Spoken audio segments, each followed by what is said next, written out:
No, we are now working on getting a contractor in to do it so that we can comply and just simplify moving forward. We don't, like the new owners or the buyers don't want to have issues with Hiram City. I don't want to have issues with Hiram City.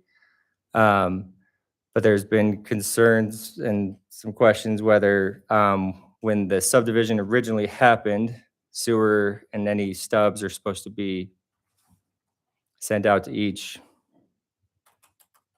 separate parcel and to any buildings that are already existing.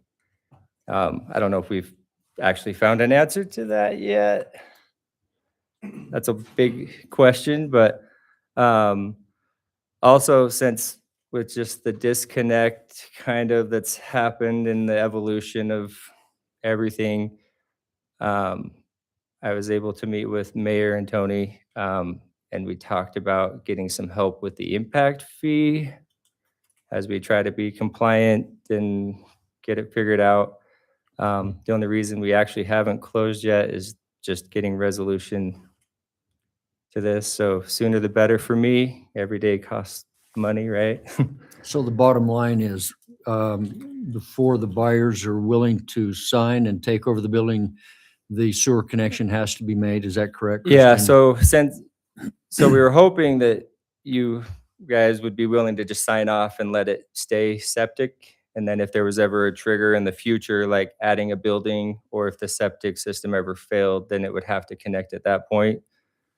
And that sounds unlikely, and so we want to just make sure that, and they're concerned too, they want to make sure that everybody's happy and on the same page.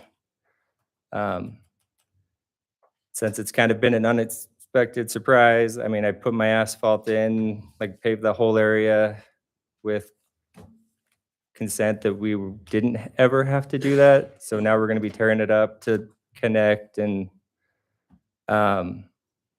so just looking at this point, I guess mostly help with the impact fee, and however we can get permitting to go through as fast as possible. Were you given wrong information when you purchased the building about not being able or not needing to hook onto the sewer? I don't I don't know if, And you can be honest. I don't mean, know what the real answer is there. Yeah, So when I looked through the codes, and when Utah legislated it, it said Utah may enforce this code, and they used the word may, which is probably not ideal, because that leaves it subjective a little bit. And then in the plumbing code itself, it states an exception that if there's an existing functional system in place, then it can stay that way. But as Tony mentioned, that if that system was ever not functioning, then it would trigger it again. Like, you can't just repair the septic. We'd have to, when that makes sense too. But so I don't know if it was wrong back in 21 when we split it. Like, I don't feel like I understand and have enough clarity in the code to say that anybody was right or wrong. I was just told that I didn't have to and never planned for it. Tony, did you have anything you would like to add? If it's appropriate, I can come up. Would you and speak please? to because I have been talking with Christian, yeah, so, how this started is that I got a call from a potential buyer and he was looking to buy Christian's building. And he said that there is a septic tank on the property, and he called the health department and they said that there wasn't one there and it wasn't connected to the Hiram City sewer. And so I had called the health department and said, can you tell me that if there's a septic tank here, here's the address and the parcel number? And they replied, we can't just have that information over the phone. They have to do the research, and I had to fill out a form to get that information. I was responded to later that day. It was a quick response. And the document I got back had a different parcel number on it, but the information I gave them uh, demonstrated to the city that there was a septic tank there, and I think it was put in the year 2000. And parcel numbers change. He's subdivided his property, so in good faith, in that document that I received, it indicates that there's a septic system there. And I talked with some staff about the requirement of that needing to be connected to the power, to the sewer that's out in the street. I referenced to the plat. The plat had a couple items on there that I think it was note number 2 and note number 4. There was a 2-lot subdivision, and it said residential units must connect to the utilities. And then note number 4, it said for lot 1 and 2, it's the property owner's responsibility to make these connections. Well, number 1, it wasn't a residential building. It's a commercial, it's a industrial building in industrial district. And so we had some discussion with Christian about the inconsistency there, but not note number 4 said both lots 1 and 2 has to connect to the utilities and it's their owner's responsibility. So I talked with Angie, and then we talked about our city codes and what some state codes was. She gave me a reference to the IRC code, and the IRC code had exception. I looked into the International Building Code, how this state has looked at that and amended that. And in the Utah code, it says in the building code and the plumbing code, this isn't a residential use, it's industrial commercial use, that a municipality can require the connection when there is a treatment plant within that city. This city fits that category that can trigger that. And I had some of that discussion, well, if not maybe all of it, with Christian. And what Christian, I've gathered, is previous staff had told Christian that he didn't need to make the connection to that sewer, and that his 2 lots are not even part of this industrial park plat that had that utility in it, had the sewer that went through it. They're not on that plat as part of that plat, and in the construction drawings for that plat did not show a lateral going to his lot or the lot that Carlisle Craigor's on now. So Carlisle had to put in the lateral to connect to the sewer. So where our code, it does not specifically say if a septic tank fails, it's time to connect. And then it, to my understanding, and I could be wrong because I can't memorize everything, but it has the discussion that fits the residential category and not that part of the Utah code that has the building code and the having the treatment plant in the city limits. So we've had discussions, and Christian has explained that he's looked into costs to make the connection, and our sewer impact fee connection is $2,500, and provided the history of it, Christian is here to say, can the city help with that impact fee? If I spoke out of line, Christian, please No, it correct me. sounds So- right. So that's where we're at today with that. And moving forward, it would be a good time to revisit the codes in the code for the sewer in our public services to look forward to situations like this. Some cities say if a Please. septic tank fails, that's an automatic connection. Thank you, So- Tony. Mayor, I'd like to just address a little bit of background, not on this exact particular situation, but this isn't the first time this has come up in city discussions and things, certainly.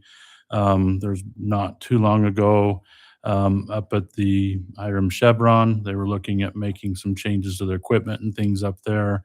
And a very similar situation came up as they were making changes to their site. There was requirements for them to connect on and upgrade and look at some things with their sewer as well. Like you said, Tony, usually it's somebody will call because they're having problems, and this has happened probably about 4 or 5 times since I've been on the council. It's not every year, but it's a regular thing. And they'll say, "I'm having troubles with my sewer line," and well, the service line is not the city's responsibility, but the city's tried to be helpful. And a lot of times they'll go out and either they'll get a plumber or somebody, and they'll run a camera down or a snake down, and they'll find a septic tank that nobody ever even knew about. And that dates back to when the sewer system was first installed. Everybody was supposed to connect on. There are a few homes and properties, I don't know if that was put in 2000 as a replacement for a system, or if that was put in before the sewer was available. Typically, the way that our city ordinance and I think state code reads in the environmental requirements is any property within 350 feet of the sewer is required to connect on. And so when the sewer was brought with the development, that should have triggered an automatic connection at that time by ordinance and code.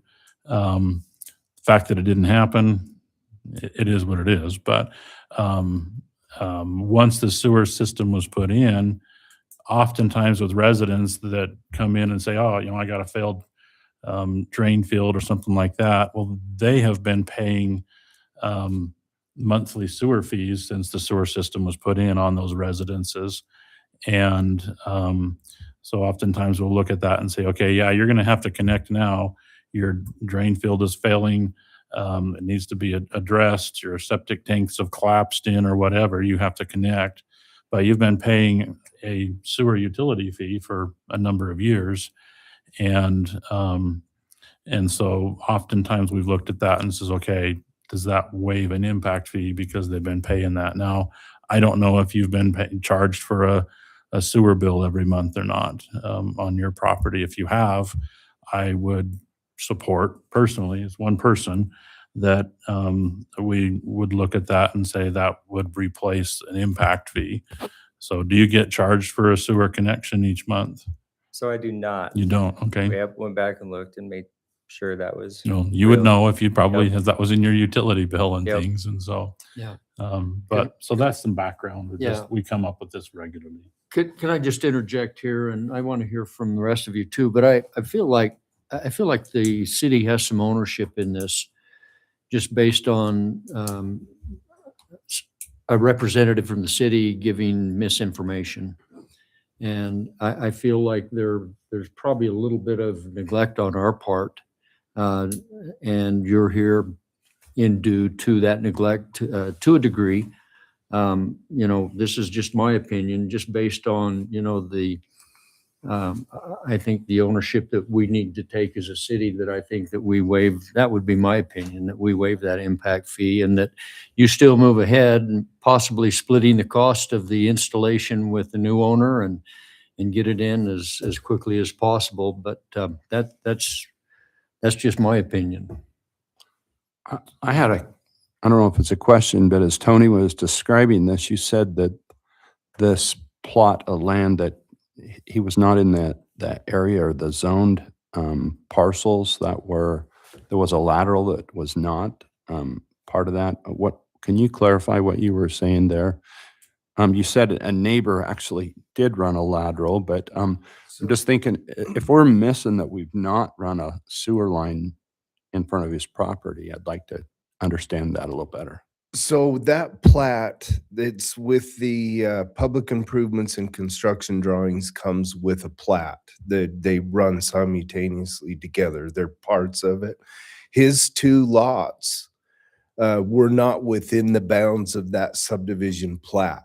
So when those construction drawings came through, they were feeding the lots, providing services to the lots in that subdivision that was being platted.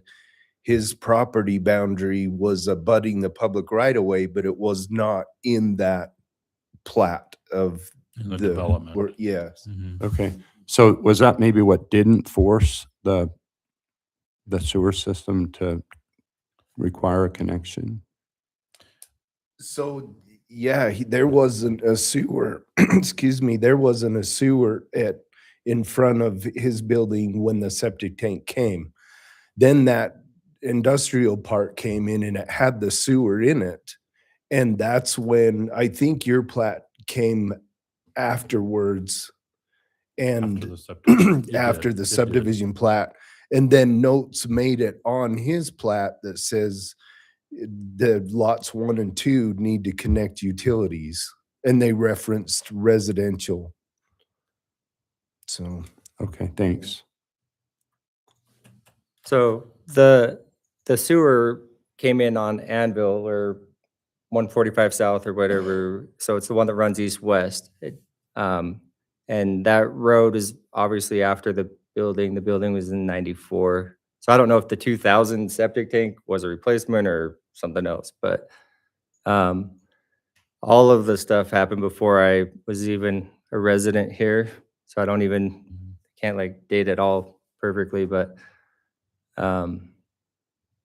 yeah, so I don't know, like, so there's no trigger to send a lateral. It should have stubbed up when they put it in because there was a building, there's Sure, property and, Sure.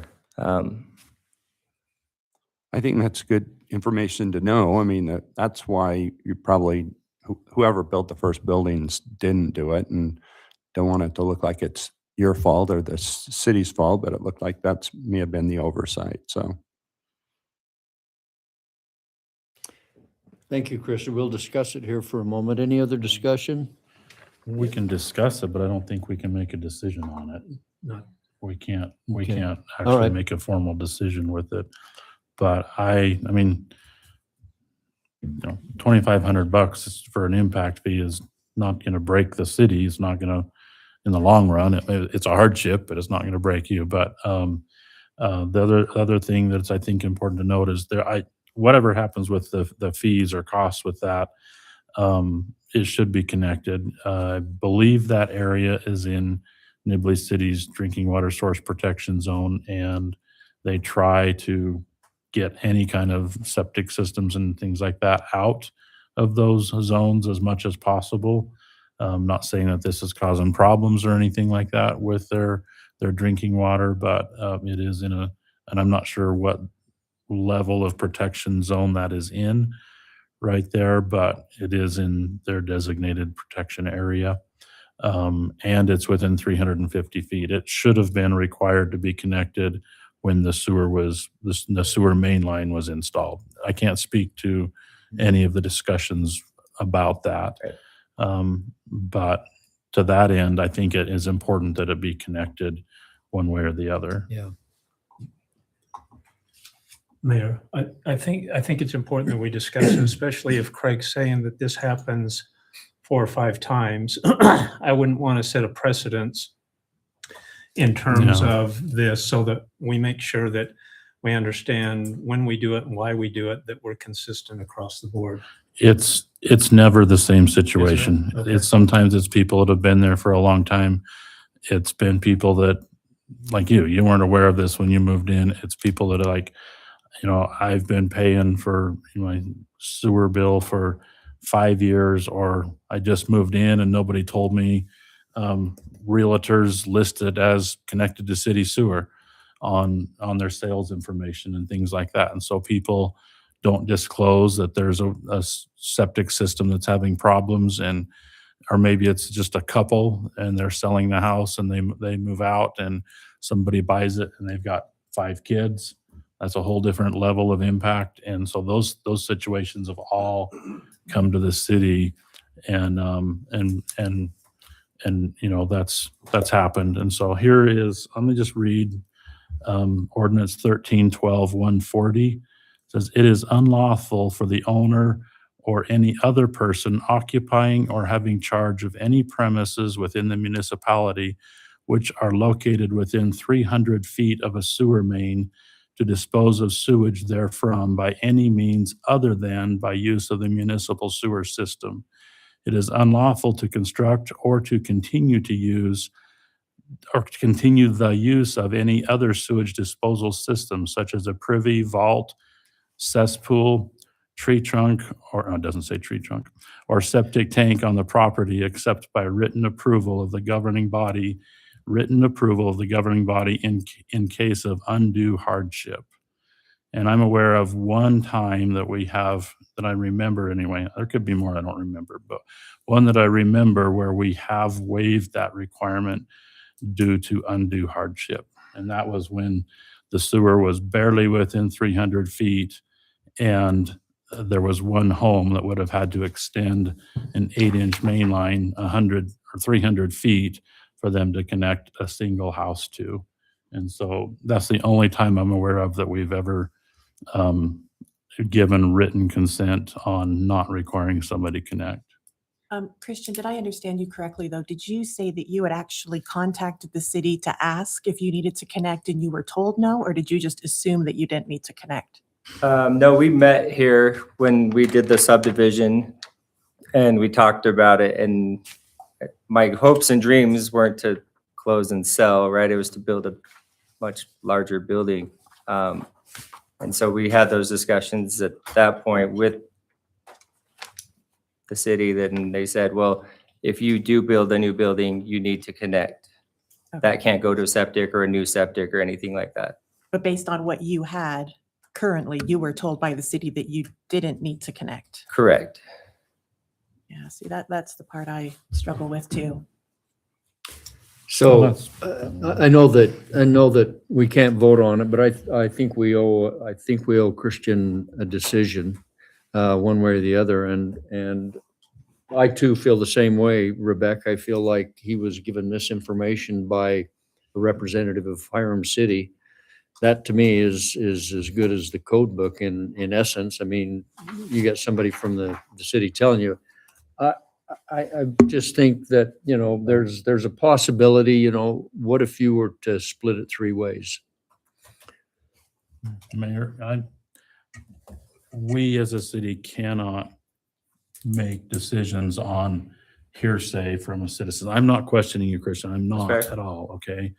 But legally and ethically, we can't use that as a basis without written backup from that as a city. Any citizen can come in here and say, oh, and it's happened before. It's happened multiple times where someone's come in and said, such and such person told me that I didn't have to do this. And I just think that gets the city in a lot of trouble, and it's not good. I'm not opposed to waiving an impact fee, but I don't think the city should take any cost sharing on installation or anything like that. And just because, and the impact fee is something we have latitude to do. We do not have latitude in a situation to be using city funds to help pay for a private sewer installation, in my opinion. Okay, good counsel, Craig. Thank you. Other suggestions? Like I said, we can't make a motion or an action on that. We can get, I've shared my thoughts about it. But I think you can come into the city and we can talk further. Okay. Todd has a comment. I think it's just an administrative decision, right, Steph? Like on waiving an impact fee. I thought the city council had to waive all. The city impact fees. council has to administer any adjustments to fees. We have that budget workshop Tuesday night at 6:30. We can put that. Yeah. Well, I've already got the agenda published. When do you close, or when were you? As soon as it's Our done. next regular So meeting is what, May 2 weeks. 21st? the Blue Stakes is called, like so it'll be Consolidated Paving and Concrete. They're the ones that you'll see the permitting application stuff coming from. So We that should be can't, happening. we can't make anytime. that decision. I think we can share our opinion, and I've shared mine, but we can't we can't make a At a regular meeting. final decision. So if you want to move ahead based on,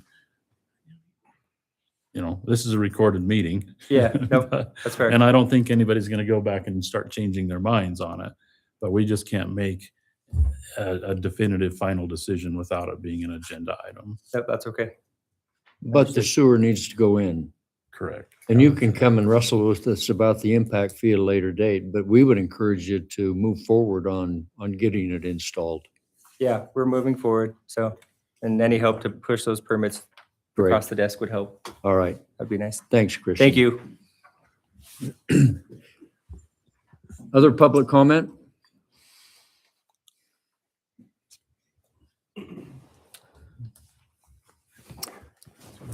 Okay, we'll close the public comment section and we'll move to 9A.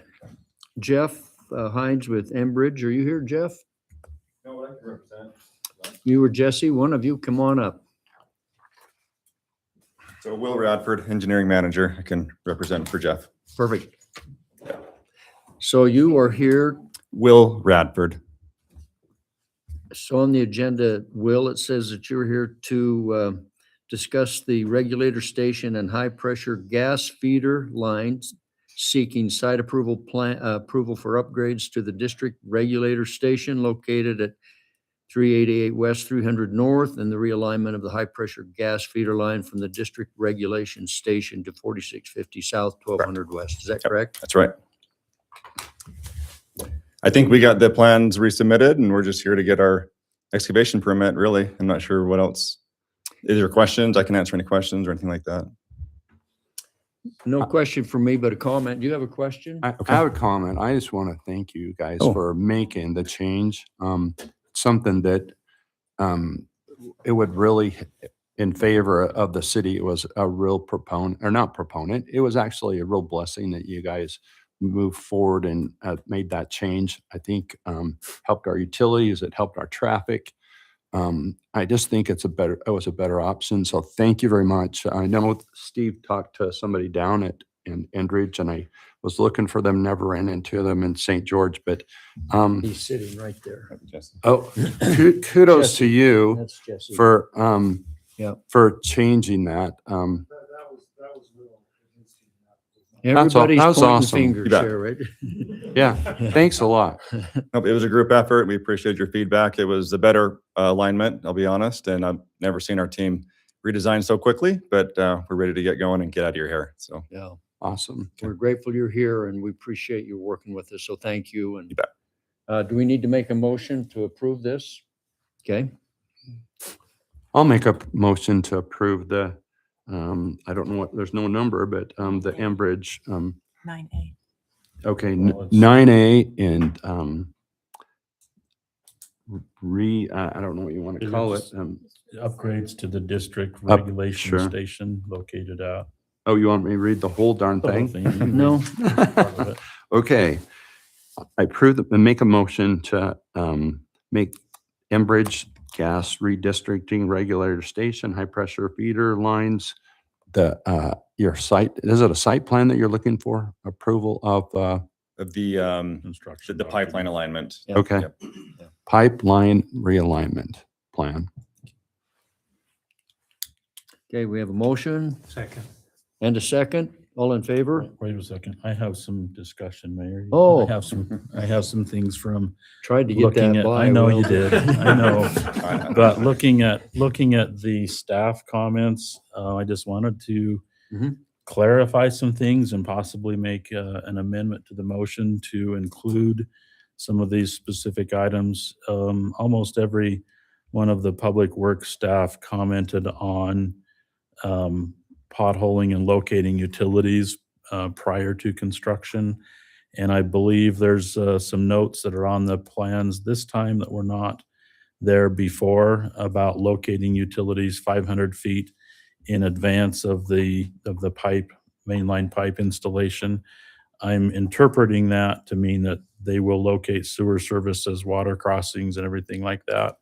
That note wasn't on the previous drawing, so thank you for incorporating that. I think that's very important because it was one of the things that Cade pointed out is that our sewer main on 400 West is about 8 feet deep. Those depths for manholes and things aren't listed on the drawings. I know you guys were working really quickly. You did an amazing job with that. But that, I think, would be very helpful just as a note going forward. But they're approximately 8 feet deep.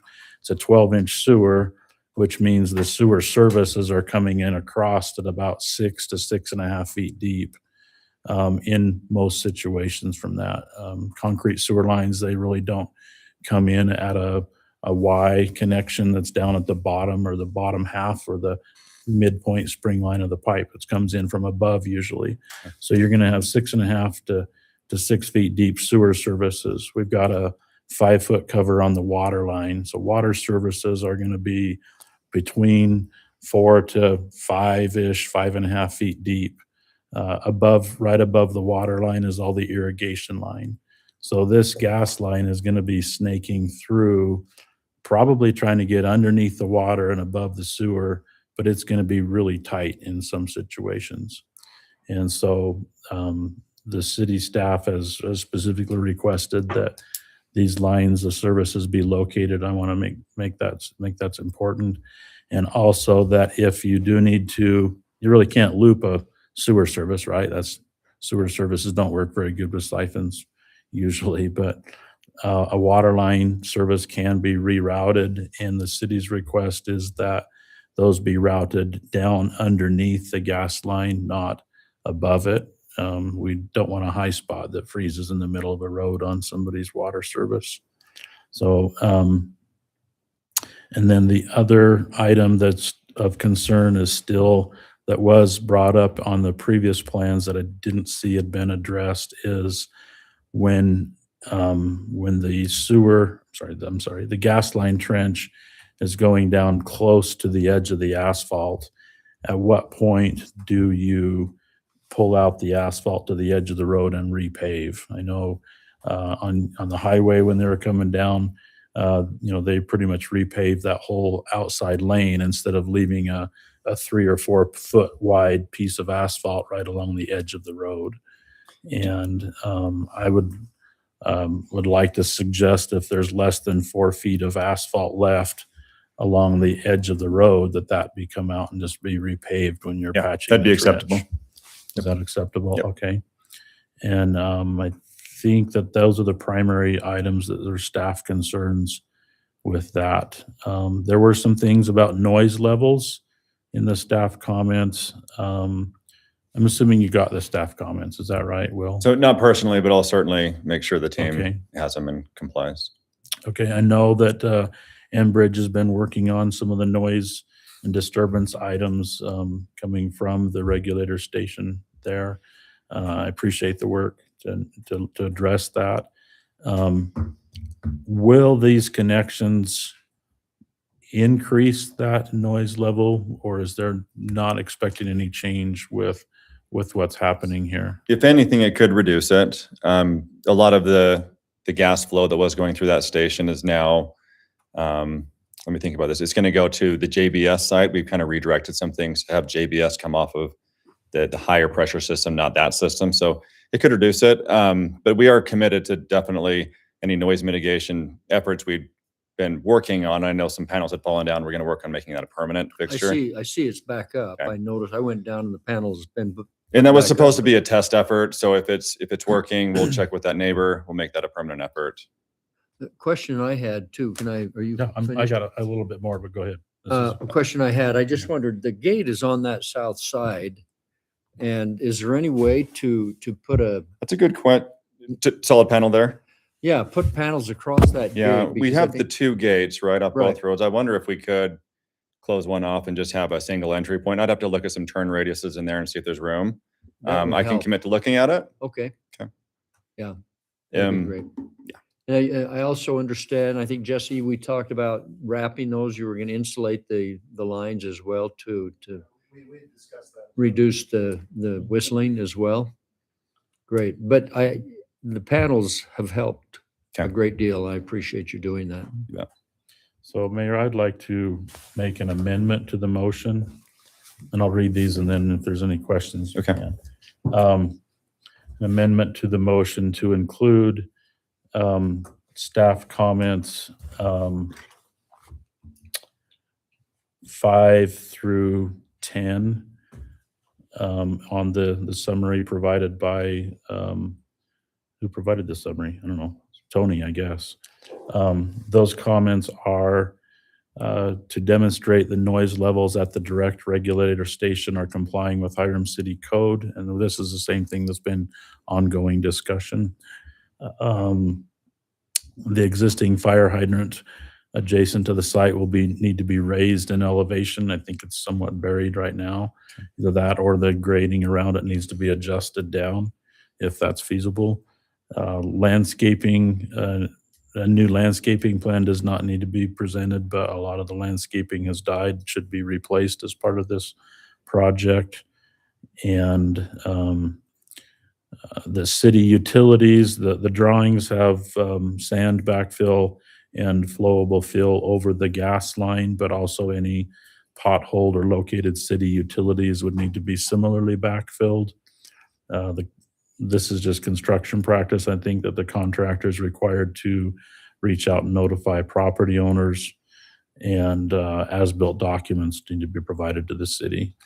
And the clarification that if the trench patch is closer, as 4 feet or closer to the edge of asphalt, that the asphalt would be replaced to the edge of the existing pavement. That works.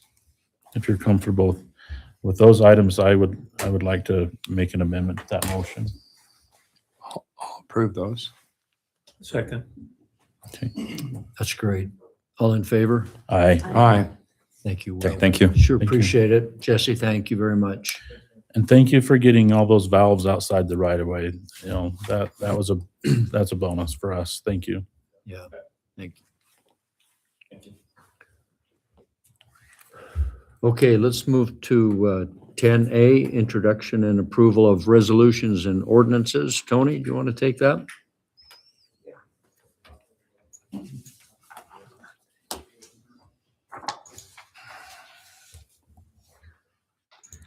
This ordinance is an ordinance amending Title 17 zoning of the Hiram City Municipal Code, Section 17.04.070, definitions to include manufacturing activities, and amending sections in 17.48, light manufacturing, Zone M-1, and 17.49, manufacturing Zone M2, to include manufacturing use regulations activity. Thank you, Mayor. This ordinance that we're having a discussion on tonight, it'll be the first time that we will be getting together and meeting and going through it. We had a public hearing, I believe it was the end of Planning Commission of last month. We publicly noticed it. We followed it up with a delegation, and from that meeting, a number of items that's identified in the summary was brought to light about the draft ordinance.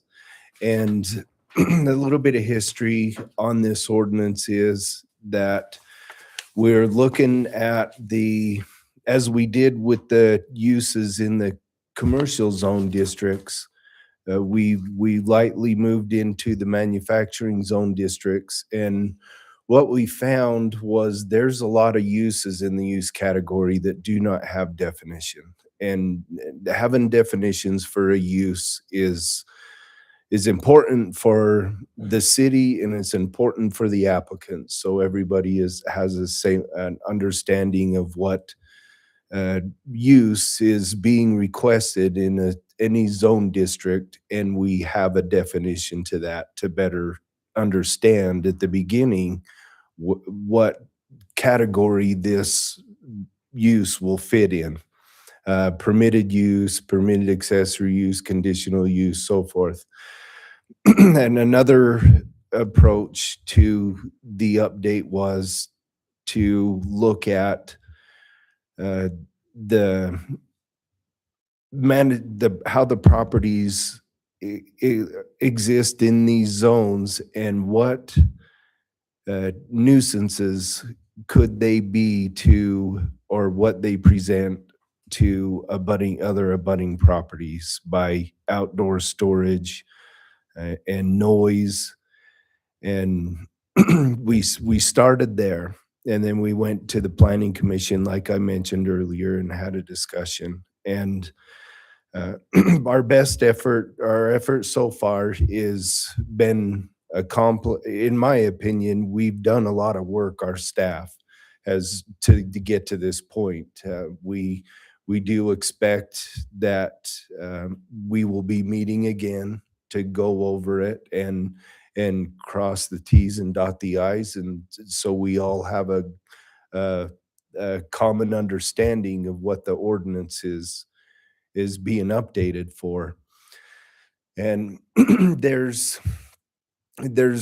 always comment and from the public, and even as a staff member, is impacts. We're in the industrial zoning districts, and we're looking at manufacturing and light manufacturing, and with impacts always comes effect. Like an impact of a business is going to affect an abutting property owner. If the property was there first, whatever use was there first, their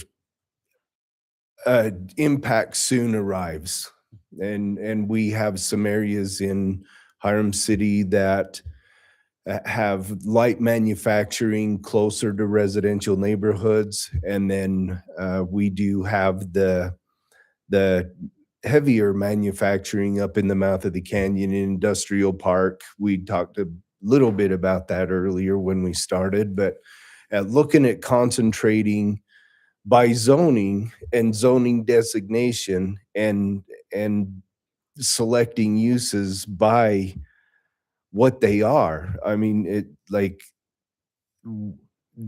we have a different types of industrial uses in our city now, and we can see them with vibrations, we can see them with noise, we can see them with emissions, and we have very large industry north of us, and then in some of the areas in the light manufacturing district, for example, we have some blocks that are zoned just light manufacturing, and they come with a public right-of-way buffer around them.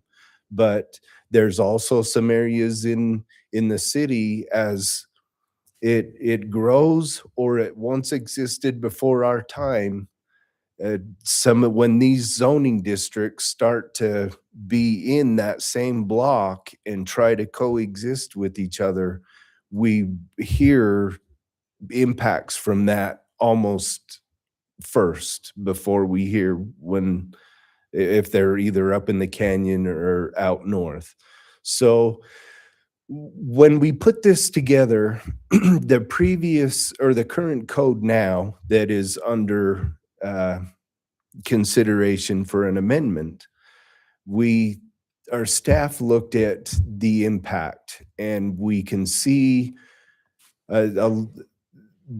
different levels of impact, but they always involve, if it's low, medium, or high, it's going to involve noise, vibration, emissions, and the odor. Yeah, all those, and we can see them even in this ordinance. Staff took the first approach to, I'm staff, but we got our other staff. I say staff because I'm a team member and I include everybody that we work with. What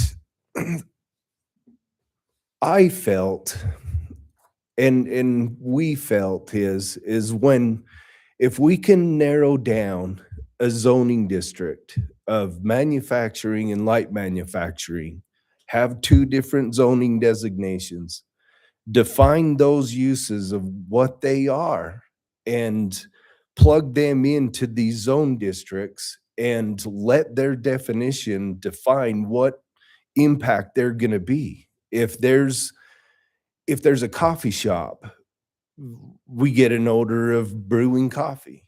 If there's a mechanic shop, we know that there's going to be machines in there that are taking off tires. And the ordinance, the way that it's written currently, and even in this ordinance draft, there are measures for low, medium, and high impacts, and it speaks of vibration. And it's like, okay, so low has no vibration, medium has maybe light vibration, and high impact has high vibrations. Say, for example, we get a courtesy notice from a citizen that says this is really vibrating and is vibrating past the property line. And someone else could potentially say, no, I don't feel it. If we go and hire or consult someone to come and read those vibrations and test those vibrations, and we get a number back, there's nothing in the code that says you're in this category of vibrations, because we don't even have the numbers of how many vibrations does it take before you get low, medium, and high, and who's done that science. I don't understand that science at all.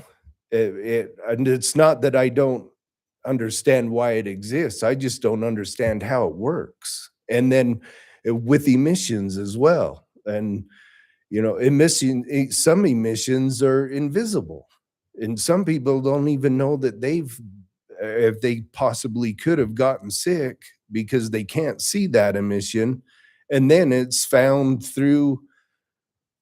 found when someone's sick. So the approach was to identify an impact by a definition of if, like I just gave the references before, a coffee shop, machine shop. A machine shop comes with machines, cabinetry shops, they come with saws. All those impacts are going to be there.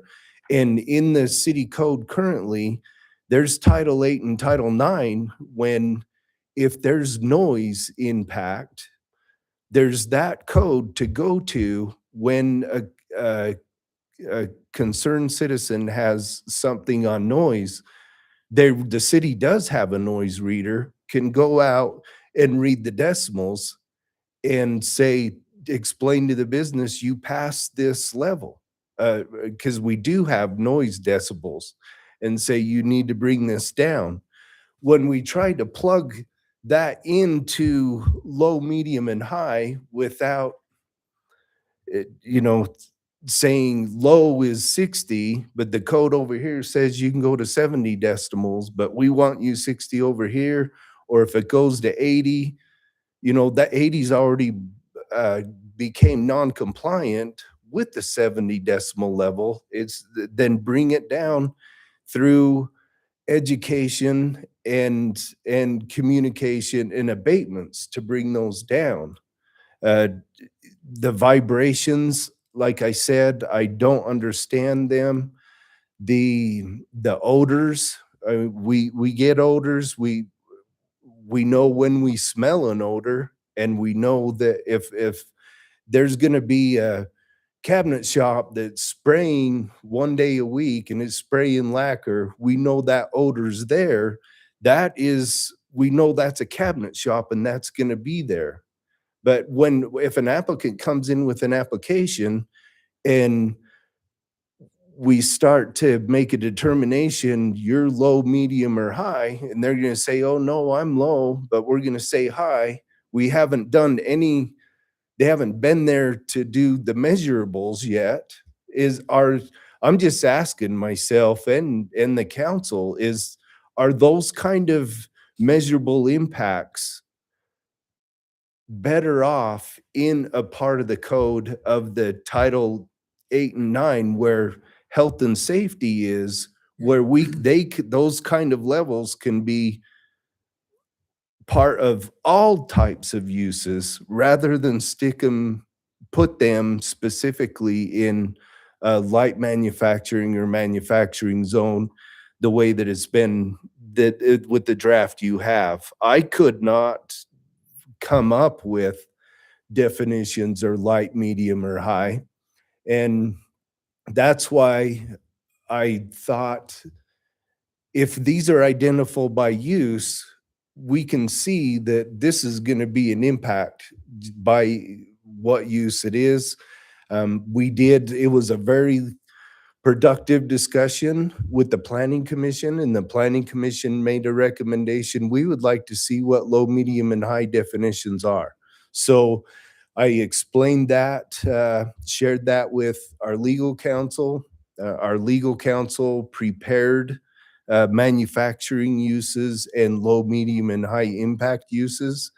And I'm left with the question, if there's subjectivity in there, and if it was written by legal counsel, can it be written to be not subjective? Those things I still ask myself. I wish I had the answer for the Planning Commission and the City Council. If low, medium, and high impacts are the appropriate way to put this in this code, are they defendable? Do we have the resource to measure the ground vibrations? I'm not aware that we do. We would need to consult someone out and consult an emissions specialist to come if we get a complaint on emissions and have it tested, but we could get those numbers back for that and have nothing to measure it up to. And I guess with that said, I don't feel that the ordinance is ready, but if you want to move forward with the impact portions of the code, we will need to consult some professionals, I think, externally, so we can get those numbers of what a what scale of a vibration does it take to cross a property line? I don't have an answer to that. There's just too much subjectivity in it, and there's no question that There's a lot of I see it that way, but I am very proud of our staff and our Planning Commission and the citizens that came to the public hearing. It's a hot topic. Everybody wants to know about it and wants a resolve to it. But one person's opinion can be different than the other person's opinion on, I think, all of these categories of odor, vibrate, all those kind of things. So what our city attorney did is he plugged these into the code, and he provided this response when he submitted these, and I'd like to read it. For the land use impact standards and the manufacturing standards as well. These standards were, well, I explain here, they were prepared by the city council or the legal counsel, and it's the determination of legal counsel that these standards will aid the city in having some identifiable standards to apply and make determinations. And, I don't disagree with that, but I don't know how to follow up with that portion of this area of the code. That's going to be, I imagine, a lot of discussion for us as we go through this. And some of the other items, Tony, while you're looking, I'm just, we can't be the first city that's faced this. I got to think that there are other cities that have gone through exactly, what you've just described. I mean, Mhm. what have you found anything? Is there any information with regard to, vibration is not new. It's been around and it's been addressed before. I'm just wondering, are there other codes or ordinances that cities have adopted or that address, all of the nuisances that you've just described? I looked at these because all the definitions I wrote, and when I was looking up for low, medium, and high definitions, I had seen some cities had really tried to get into it, and then I seen cities that never even engaged into that. Of they to the extent of low, medium, and high, and talking about, how much can you see from if you're not supposed to be able to see any here, but you can see 50% of it here, and then you can just see all of it over there. I did not see that, and I've also seen where other planners in forum boards have written to community members in planning and what we do all together. And there are quite a few responses that, how are you going to defend that? How is that defendable? Is that defendable? That's subjective. And the low, medium, and high impact was so heavily weighted in those undefendable areas that's why I kind of threw in the towel. I was like, I don't know how to do this. And the current code even mentions that. I mean, the current code does say, in the heavy manufacturing, these kind of impacts are expected to happen. I look at it and I think, why are we trying to, and I understand we have to kind of disseminate between what they are, but I'm thinking we have an industrial area. And in that industrial area, I don't think we have to differentiate between light, medium, and heavy, do we? Because they're in an industrial park, and they're going to make noise, and that's what the business does. I mean, that's part of what their process requires to produce whatever they're producing. And I got to think Yeah, that they do. going into a situation like that, we have an area designated for vibration, for noise.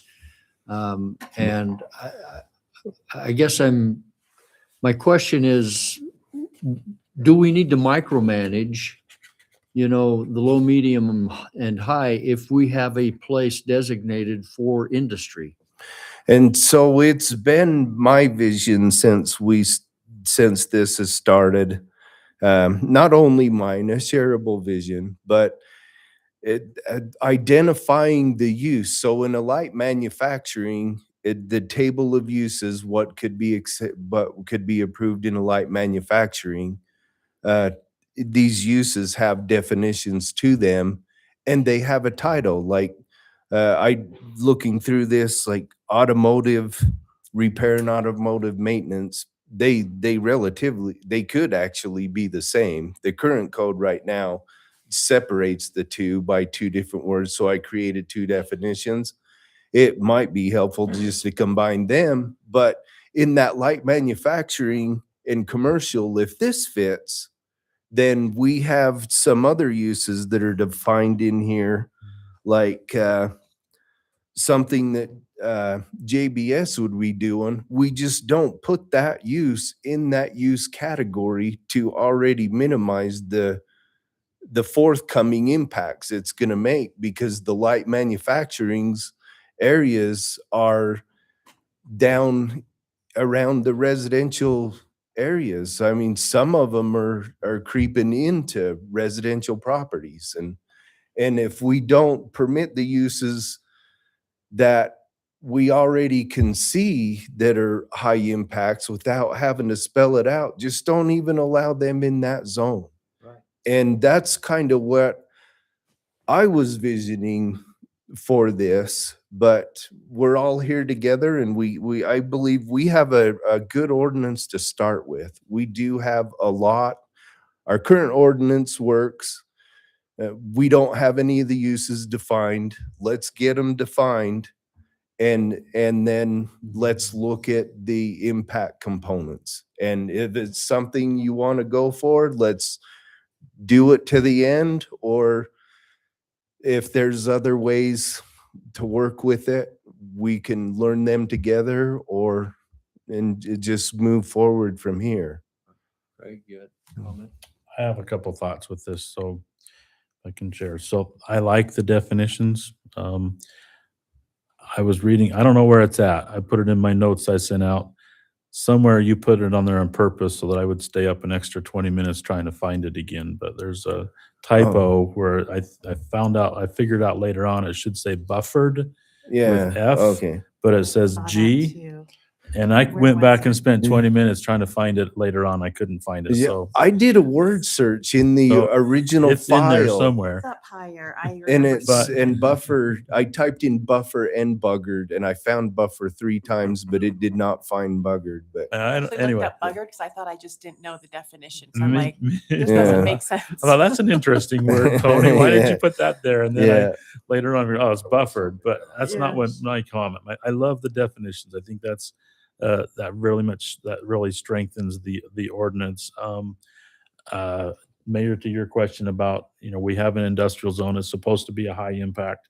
A couple of historic examples with that, with Kilgore up there in their gravel mining operations, concrete operations. We expect them to be making noise. Like you said, that's part of their business and things. The situation I'm thinking of is dust and dust control. If they're excavating and running heavy equipment and moving dirt around at certain times of the day, it causes an extreme amount of dust.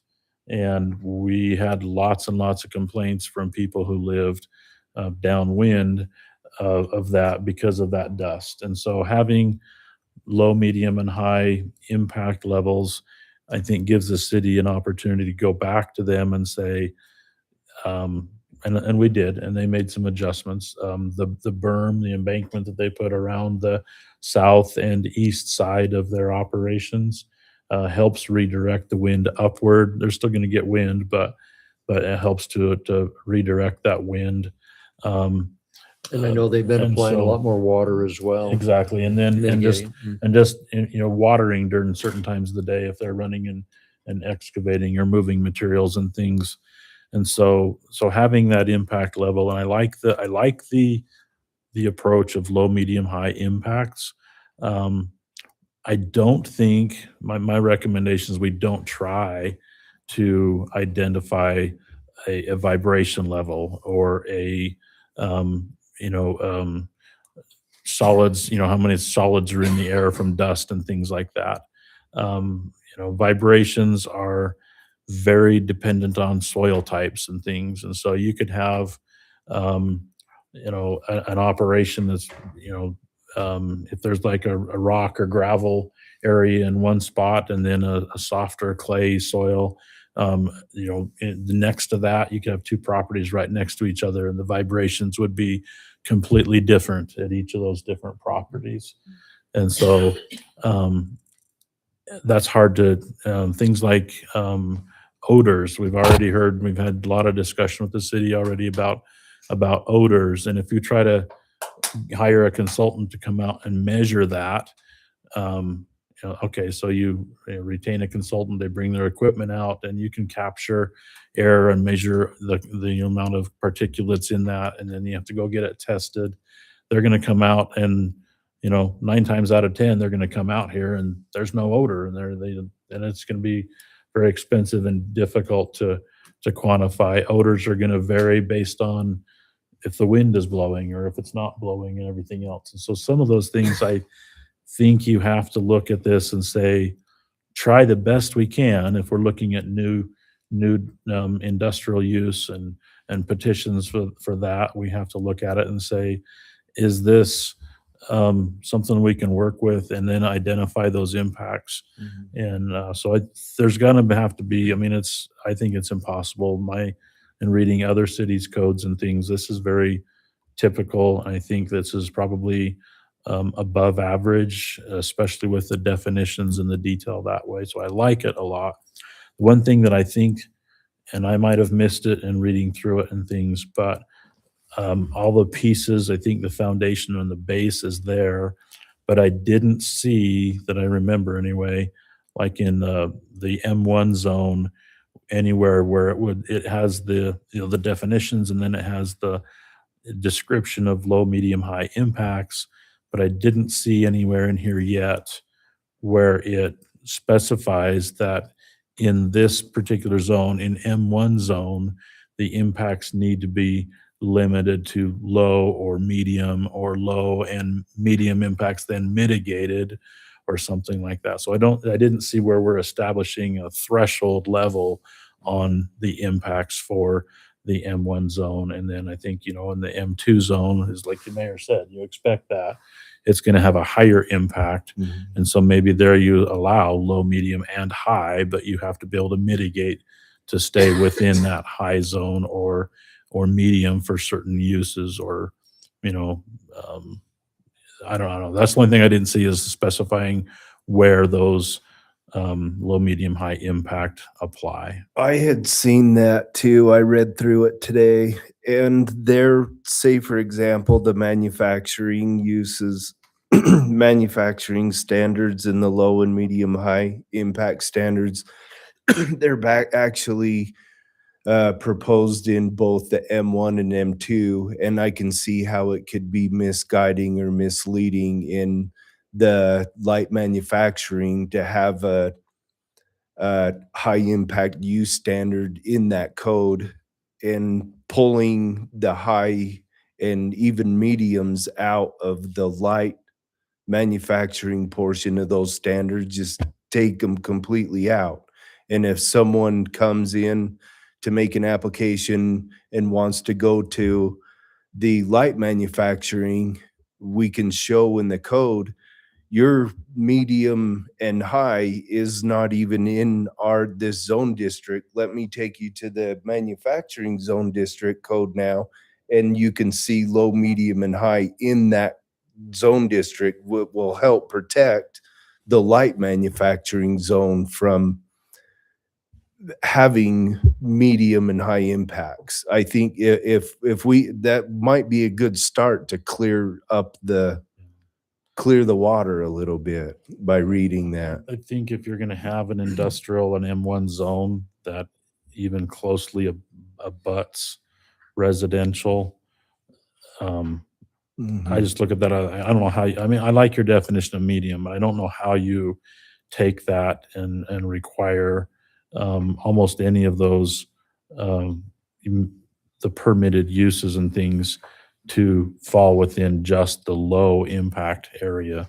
Just by that definition is even a residential use exceeds the low impact definition. Or, basically to me, that definition for low is I'm out in the wilderness and I'm not impacted by anything. There's nothing around me. So even just residential use seems to exceed the definition of low, of what I see there. So Running your lawnmower, your weed eater, your any of chainsaw, those anything things, that yeah. it's absolutely, but Yeah. Hey, So- Yeah. Tony, I actually thought you did a really good job, and I talked to Rebecca, and we were thinking about this as a group, the two of us, but we didn't really see how you had, there was no numbers associated with the thresholds of each one of those, and so we're like, this doesn't Exactly. Yeah. seem like the right, there's Mhm. something missing, but as I've listened to all of our conversation, you kind of made the comment, maybe this isn't quite ready. And I totally, now all of a sudden the light comes on for me a little more, that you've kind of tried to put this debate together as best you could. And that's the part maybe that we're still kind of missing. I think you've done a great job of massaging and getting this to this point. And Craig made some comments and I liked what he had, but I still thought that we're just quite not ready to tie this down a little bit. I don't disagree Make it with you. enforceable. I think it's going to take consulting external professionals to come and demonstrate to us what vibration levels are and what's fit for our city. And then emissions. What is it, emission levels in other cities? I can read other cities and take feedback from them and put them into the code, but not having, not entirely understanding how they are without having a consultant plugged in with it, explaining to us what they are. Is that appropriate to do? Well, I think to your comment though, and I think Craig's as well, when you quantify it with a specific number, what if somebody then just comes in right below that, but it's a vibration and it's disruptive and, so I think Yeah. it's hard to quantify it as well. How do you put a number and say, if it's one above that, it's okay. If it's, I don't know Yeah. And our noise level one is too. like, we have that in the code in Title IX, and then that's that's- perfect. That's the equipment that is not expensive. I mean, I can Right. pull up an app on my phone and check decibel level or whatever, Mhm. and it may not be calibrated, but it's going to be pretty close. Like, do you need a seismograph to So Maybe. check the you- vibrations, yeah, and you how need much are they? Like, geophones and things like that. Yeah. And mhm. One so other comment. that's expensive, and it's very challenging to try. I mean, the city would, Mhm. I mean, if we think our nuisance ordinance is hard to enforce sometimes, try enforcing that with Yeah. with numbers. When that's Yeah, in I our think code that would help, text, Yeah. when it's in our code text, our citizens are coming to us and saying, this is vibrating to me. Get rid of it. Sure. Well, that or the shrill of It's a like, how? CNC machine across the street, Mhm. with the garage door open and neighbor in a neighborhood, what point is that? Is that a level 1 or level 2? Well, no, that Mhm. business shouldn't even be in the neighborhood. Mhm. And Can- so I Yeah. think I would like to just ask if you could at all give a 2-minute overview of, I know at one time there was the property that's kind of driving this is some manufacturing. It's supposed to be light manufacturing. I think it was Sherm Buck who owned property, came in for conditional use, and then he sold it to somebody. And maybe this is the 2-minute, you can just say, hey, when that happened, did the next property owner come in and do anything, or did they buy the property? What is to get that conditional use, and is that still conditional use based on Sherm's or somebody new, or I don't know. Can you give a, I did some research when that first came up, and it goes back to, I think, in the early 90s. It goes way back. And I understand it started out as a knife shop, sharpening place. It expanded. The services that the businesses there have expanded, and the city has issued conditional use permits to keep continuing expansions of the business, expanding uses to it. I have not yet been able to find exactly where steel fabrication had gotten in, but it's in the business name title. It says we're a fabrication shop. So we have fabrication shop defined now, but they come in and, okay, yeah, you're just going to be doing little light things. We'll sign it off. And it's grown with conditions that kept feeding it The to fab- get where yeah. it's at today. The- And it's in the middle of a block. The fabrication shops, to my background, and it goes back farther than I've been here in Hiram, but my earliest experience with that is the fabrication work was interior inside the building. It was medical equipment.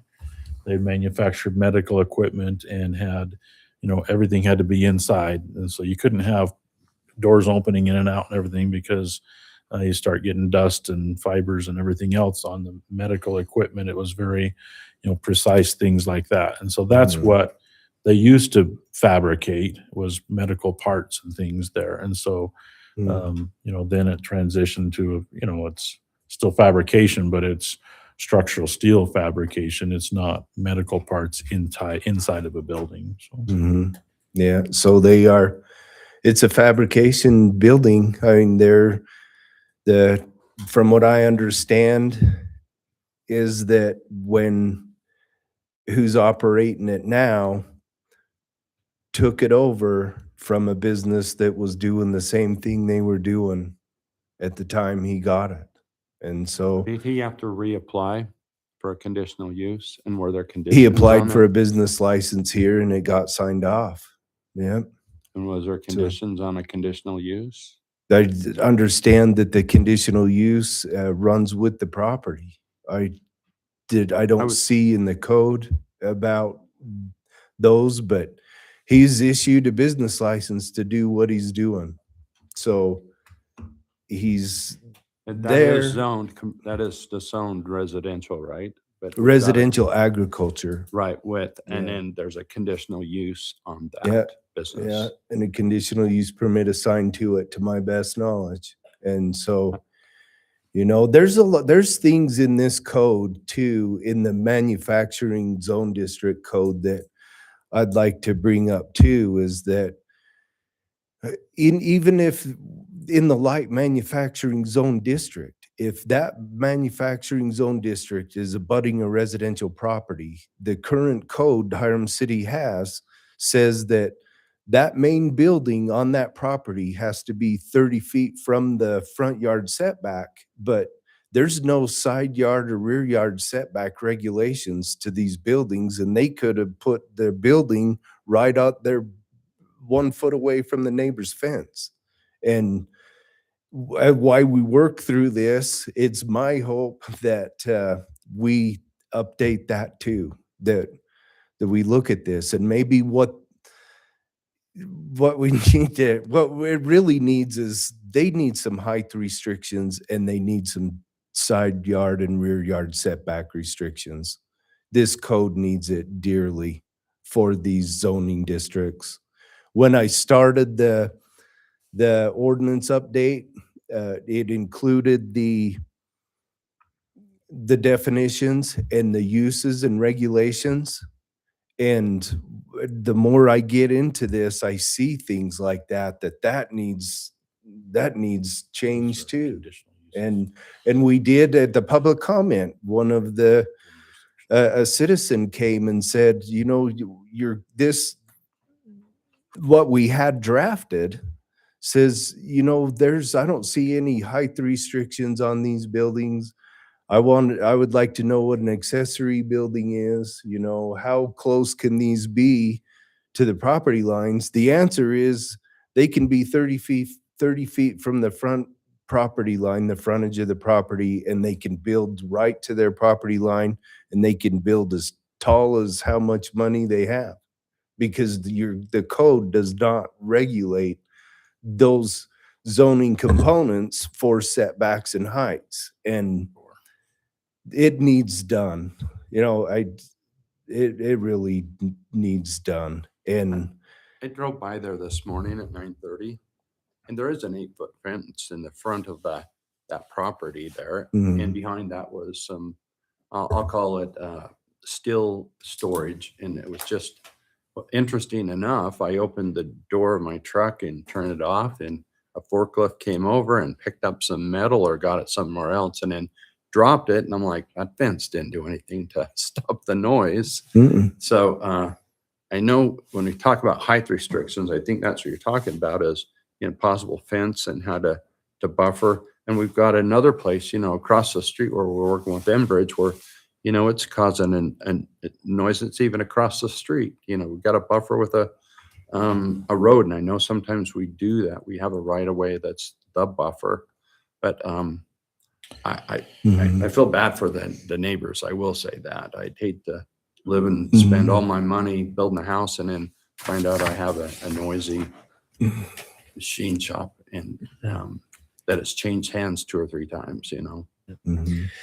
So therefore what, Tony? You want to, Well, there's some other things too, like in the ordinance, there's some cleanup items that can be, that need done, in terms of writing and some spellings and items like that. Painting was another big one that, there was no code or regulation in the M1 or M2 zones about painting. I learned that, anybody can pretty much paint if they want outside. But if you have auto body shops or for example, an auto body shop's a perfect one. A city can regulate that painting to go into a paint booth and get it scrubbed. And the reasons why all the requirements that are coming with them is because when they're inside of a building, they need to be separated from a source of ignition so that paint doesn't start. There are different paints that the vehicles are accepting when, for example, I also called a couple steel fabrication shops in Utah and asked them, are you painting your steel outside? Because we're updating this code and we would like to take a look at painting in these zoning districts. And they say, absolutely. They're even in areas that are in wetlands, mitigation areas. And they're painting outside. They're painting up to 60-foot steel structures. And they're painting them because they're using a paint that's been approved by the EPA that does not, I can't remember the word the guy used. It was a big, long, smart word, but it was a word that this is a water-based paint and it's not unoccupable. I think that's the word he used, not unoccupable to the environment. So out there spraying all day.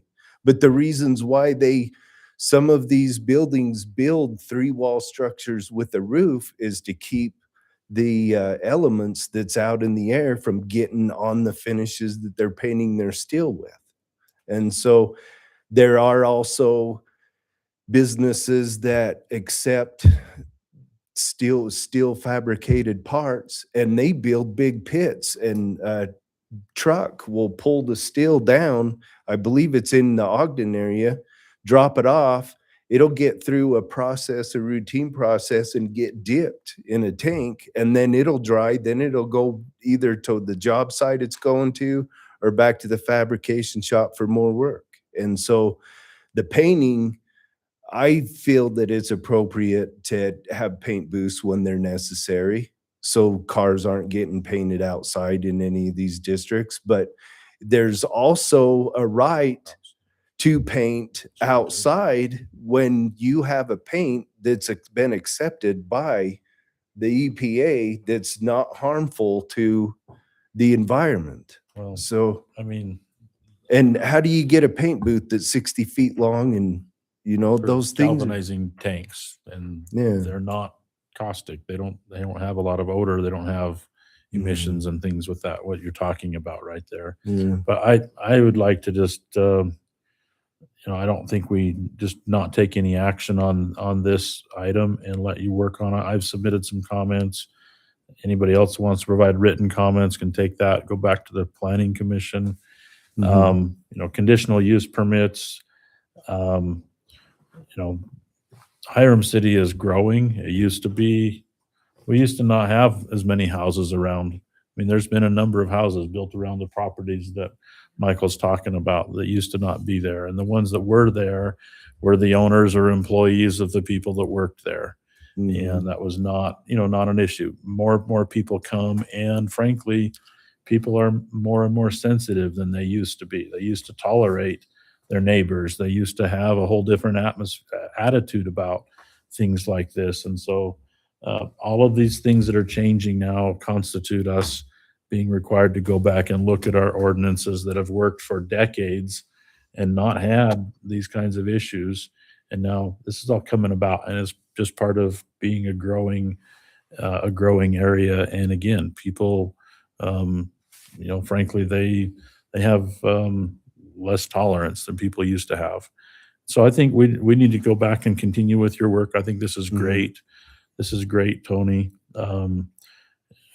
going forward and looking at this type of thing, conditional uses, there's a difference between permitted uses Yep. and conditional uses. Mhm. Conditional uses, the city does have a little more teeth than just a permitted use. A conditional use, it says in our code, shall be reviewed every 2 years for compliance with terms under which it was issued.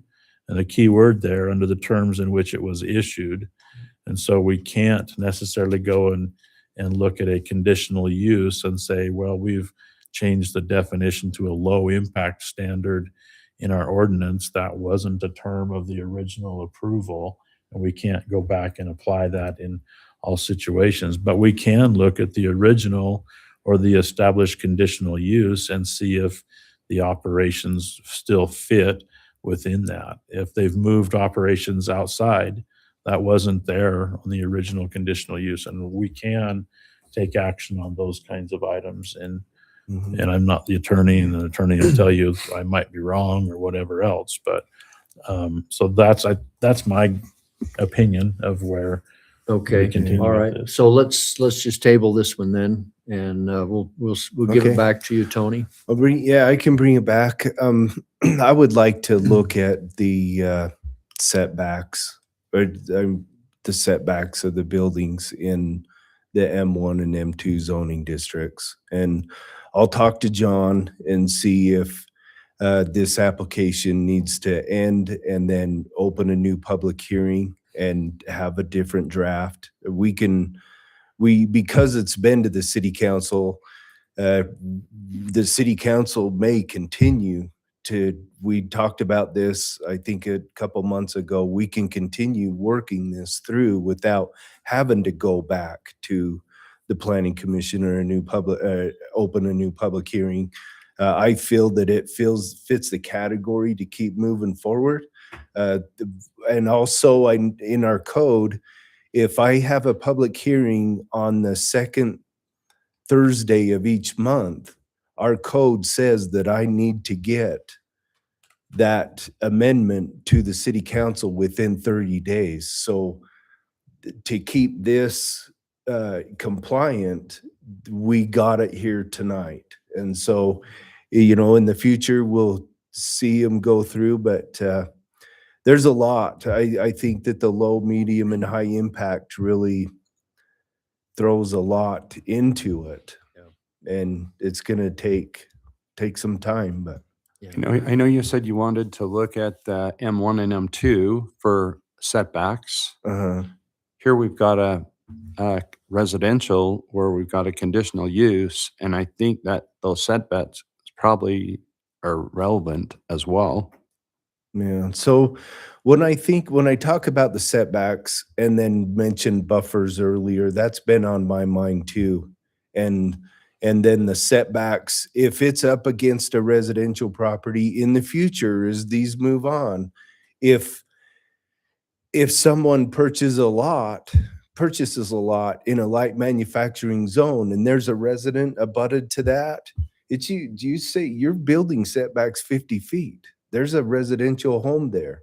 If that home's not there and that's another business, you can let that building get closer to that other business. But in the setbacks, you can create buffers from these buildings and outdoor storage too. Like if there's a 1 acre contractor storage yard, and then there's a 9,000 square foot, 9,900 square foot single family dwelling next to it, you can set the setbacks away from that resident. So the property owner doesn't take the 20 yards of gravel, puts it right behind their house, and then just continues to work over here. You can have that set so they can't do that close to the property line. But Tony, in reality, looking at these impacts and these types of businesses, Mhm. Mike made a good point that 8-foot fence didn't do anything for that sound. Exactly. Yeah. And whether it's 10 feet or a 30-foot setback or a 40-foot setback, it's not going to do anything for that sound. We've had citizens in here complaining about odors from a block and a half or 2 blocks away, To half across town. and dust Uh-huh. dust issues from Kilgore. And it's not going to make any difference if their Yeah. gravel piles are 30 feet or 50 feet or 150 feet away from the property line. The building will so- though. And so I mean, if you have a building, I think, I mean, I don't know that this is something we put in the ordinance, but if you want to keep sounds inside of a building, again, Mhm. I can hear things clear across town when it's quiet at night. And so setbacks, in my opinion, are an aesthetic thing. So you can acquire aesthetic screening to improve just the visual impact. That's the biggest thing that a setback allows you to do, is to establish a landscape buffer. But just a step, to me, this is my opinion. To me, just a setback is not going to gain us anything with that, other than having property that just has to be unused and maintained to separate it. But it doesn't change the impacts in substantial way in most situations. Yeah. Buildings, like anybody that puts a building at a property line is already at that inherent risk of increasing the cost of that building substantially to meet that fire separation because it's at that property line.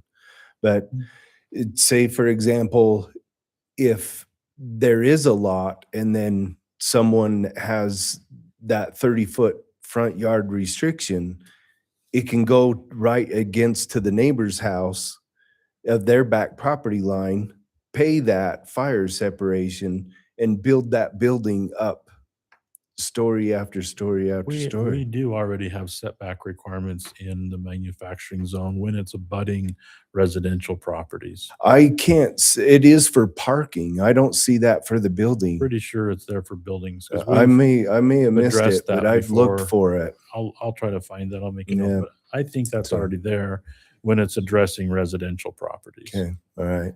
But- And before I go, the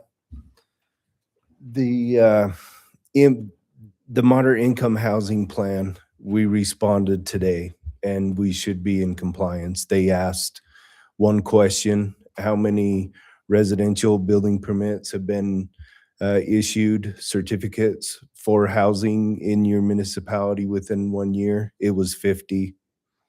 Couple years, I think a number of years back, it was in the 140s. So there wasn't a lot of them, but they said they were going to send a verification email back that they received it, and I had not gotten anything else from them. So Cool. hopefully that'll give us some time to work on other things that we need to do. Okay. And Craig, you can sleep at night because I found Bugger. Awesome. Yes. Where is that? You get 50 Bugger. bucks. I do, 50 Gryffindor bucks. I heard or bucks. whatever. Okay. All It's right. on the, Bucks. right before the legal review, under staff response. It's Oh, it's in the 66, agenda 67. Yeah, it's okay, in staff all right, that's response. fine. I knew I'd read it too. I and I've went been to the going over this. ordinance looking for it. It was 1, 2, 3, it's 4 paragraphs down, Mhm. increasing buggers and Yeah. setbacks. I'm So, not looking sleep for great. excuses, but I have noticed in a couple situations more recently that when I'm preparing these documents in Microsoft Word and I've been tracking changes, and when I make that transfer back to a PDF, things aren't as I remember them. So Well, Tony, could that have anything to do with the fact that today's your birthday and you're a year older? oh yeah, it could be. Happy Yeah. birthday. Thank you. Yeah, Yeah. my daughter told me that asked me this morning how old I was turning, and I said 51, and she says, "Oh my gosh, you're gonna grow so much taller than me." So yeah. Well, happy birthday, Tony, and Thanks, you guys. listen, why don't you go home to your family? I'm sure the cake's on the table and the candles are burning low. Yeah. Thank you. Thank you very much. Appreciate it. All right, let's move to 11A. Discussion on community garden. I've had this put on there. I've had more than one resident call and ask if the city had a space that they had designated as a community garden. And I talked to Ned, Parks and Rec, and asked him if he knew of anything. I'm not aware of one. Are you aware of a community garden, Craig? We years ago did try to implement that.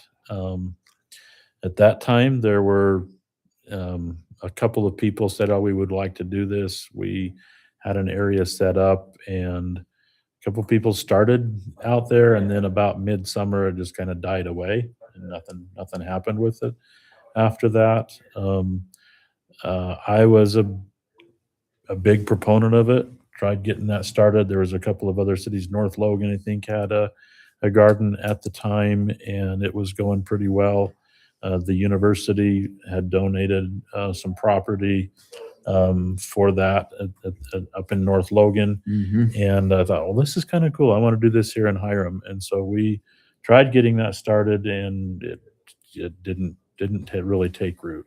So that's just, I mean, that's been years ago. That's been quite a while ago, and you know, there's also what I've told people in the past is, you know, there are a lot of people who are older and that they have a bigger garden area, and you know, go talk to your neighbors, start communicating with people around you. There are a lot of people that have garden space that don't, you know, they don't have as many kids at home anymore, and they'll let other people use it. I do that. I have some neighbors that come and take a big part of our garden space, and they use it for their family, and they share some of the produce with us a little bit. But you know, I've got a neighbor across the street that would be happy to let somebody come use his garden. We've talked with him about that before, and so I mean, that's the way I've dealt Yeah. with it in the past. Well, I That's all. thought maybe we just keep that one alive. I'm not sure, it might be too late this year to try and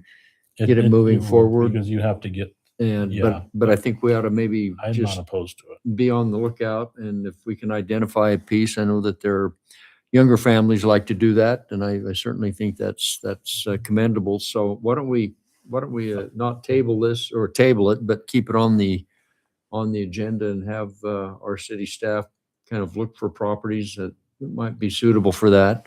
I And- liked your idea of, you know, talking to neighbors and kind of saying, hey, you're older, you're not doing anything with your property. Is it possible, instead of making it maybe a community garden where it's the city, wouldn't they could do it as a neighborhood garden and kind of make it a little smaller and more, the word I'm looking for is a little bit more ownership in the neighborhood in a sense. And I look, there's a lot of pastures. In fact, there's a lot of Dyer's Wood that's just kind of growing right now. And that was one of the other comments from somebody else, but I know there's pieces of ground that are just sitting kind of idle. Yeah. And Mayor, frankly, also there are a lot more townhouses in our community now than there were when we tried to do a community garden in Yeah. the past also. So, so people that live in a, you know, townhouse community don't have as many just neighbors right around that have space to do that. But that being said, you know, I look at the townhouses on Main Street down by Shortstop, and they have common ground, they have common area. And so if there are people in the townhouse that wanted to do a community garden, you know, just take up some of your common area and put a garden space in, talk to your HOA about it, and there's nothing that would stop them from doing that as well. And so Should we I put think we something, should take part of Blacksmith Fork Park and put a community garden space up there. There you go. They would really understand Adam and Eve and the rocks and the weeds and Yeah. things like that. Yeah. So, Well, all I want to do. That's what I was gonna say, Craig, is they actually designed it in Blacksmith Fork Park because of the townhomes and stuff in there, but I can't remember why it got taken out.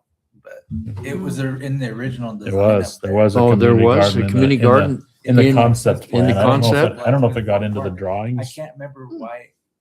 Yeah. It was because of the rocks. baseball diamond Rocks, yeah. or the dog park?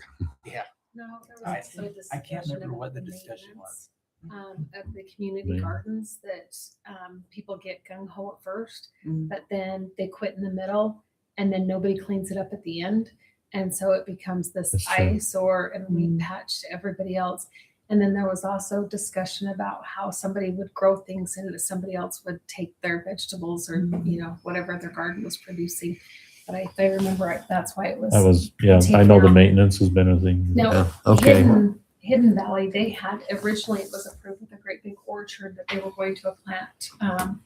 And that was down by Mount Sterling Estates in that area. And it was originally designed with like an orchard with fruit and garden spaces. But when that developer sold to a different developer, they came in with a different idea. But Can we put something in the newsletter to say, hey, Perform if you've got assessment. some property and you're willing to let the city know, and then if others are interested, you could contact the city if we have something available. It can, but my mostly of that type of thing is, I mean, if I didn't know the people that were walking in my backyard to my Yeah, garden, I wouldn't sure. I'm not want to gonna, do that. But if it's somebody that I know and they're okay, I've known these people for a few years and they Good want to come point. do that, I'm perfectly fine with it. And they keep their tools in my barn and, you know, and things like that. But if it's somebody that's, I have no idea who they are, I wouldn't feel as comfortable No, with that. Sure. Craig, could you put it in the stormwater retention ponds that are in every subdivision? That's And get summer? well watered when it rains. I mean, it would have ruined Well, any of the impact or like the drainage. Do they compact it or do anything? it wouldn't have an impact with that. You could certainly could do that. Gardens don't grow real good without water, though, when you don't have any water in those Oh, yeah, areas. Yeah, I mean, they either Well, have they to, do. they either but have to provide, most of them are turf and have an irrigation system. They do. Some of them have rock mulch in the bottom. That's not really good for gardens, but most of our detention areas are, Pressurized irrigation. yeah. Oh, I didn't know that. Yeah.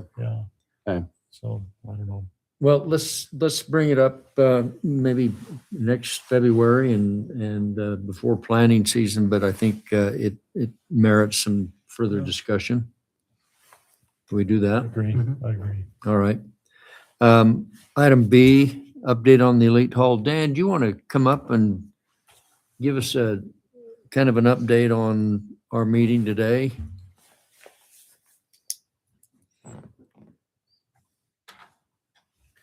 So today we met with 3 architects about Elite Hall, just to kind of get their ideas, to get some a different perspective than what we have for ourselves, as well as to be able to have them produce some documentations to give us, their proposals on what we might do and what they could offer us.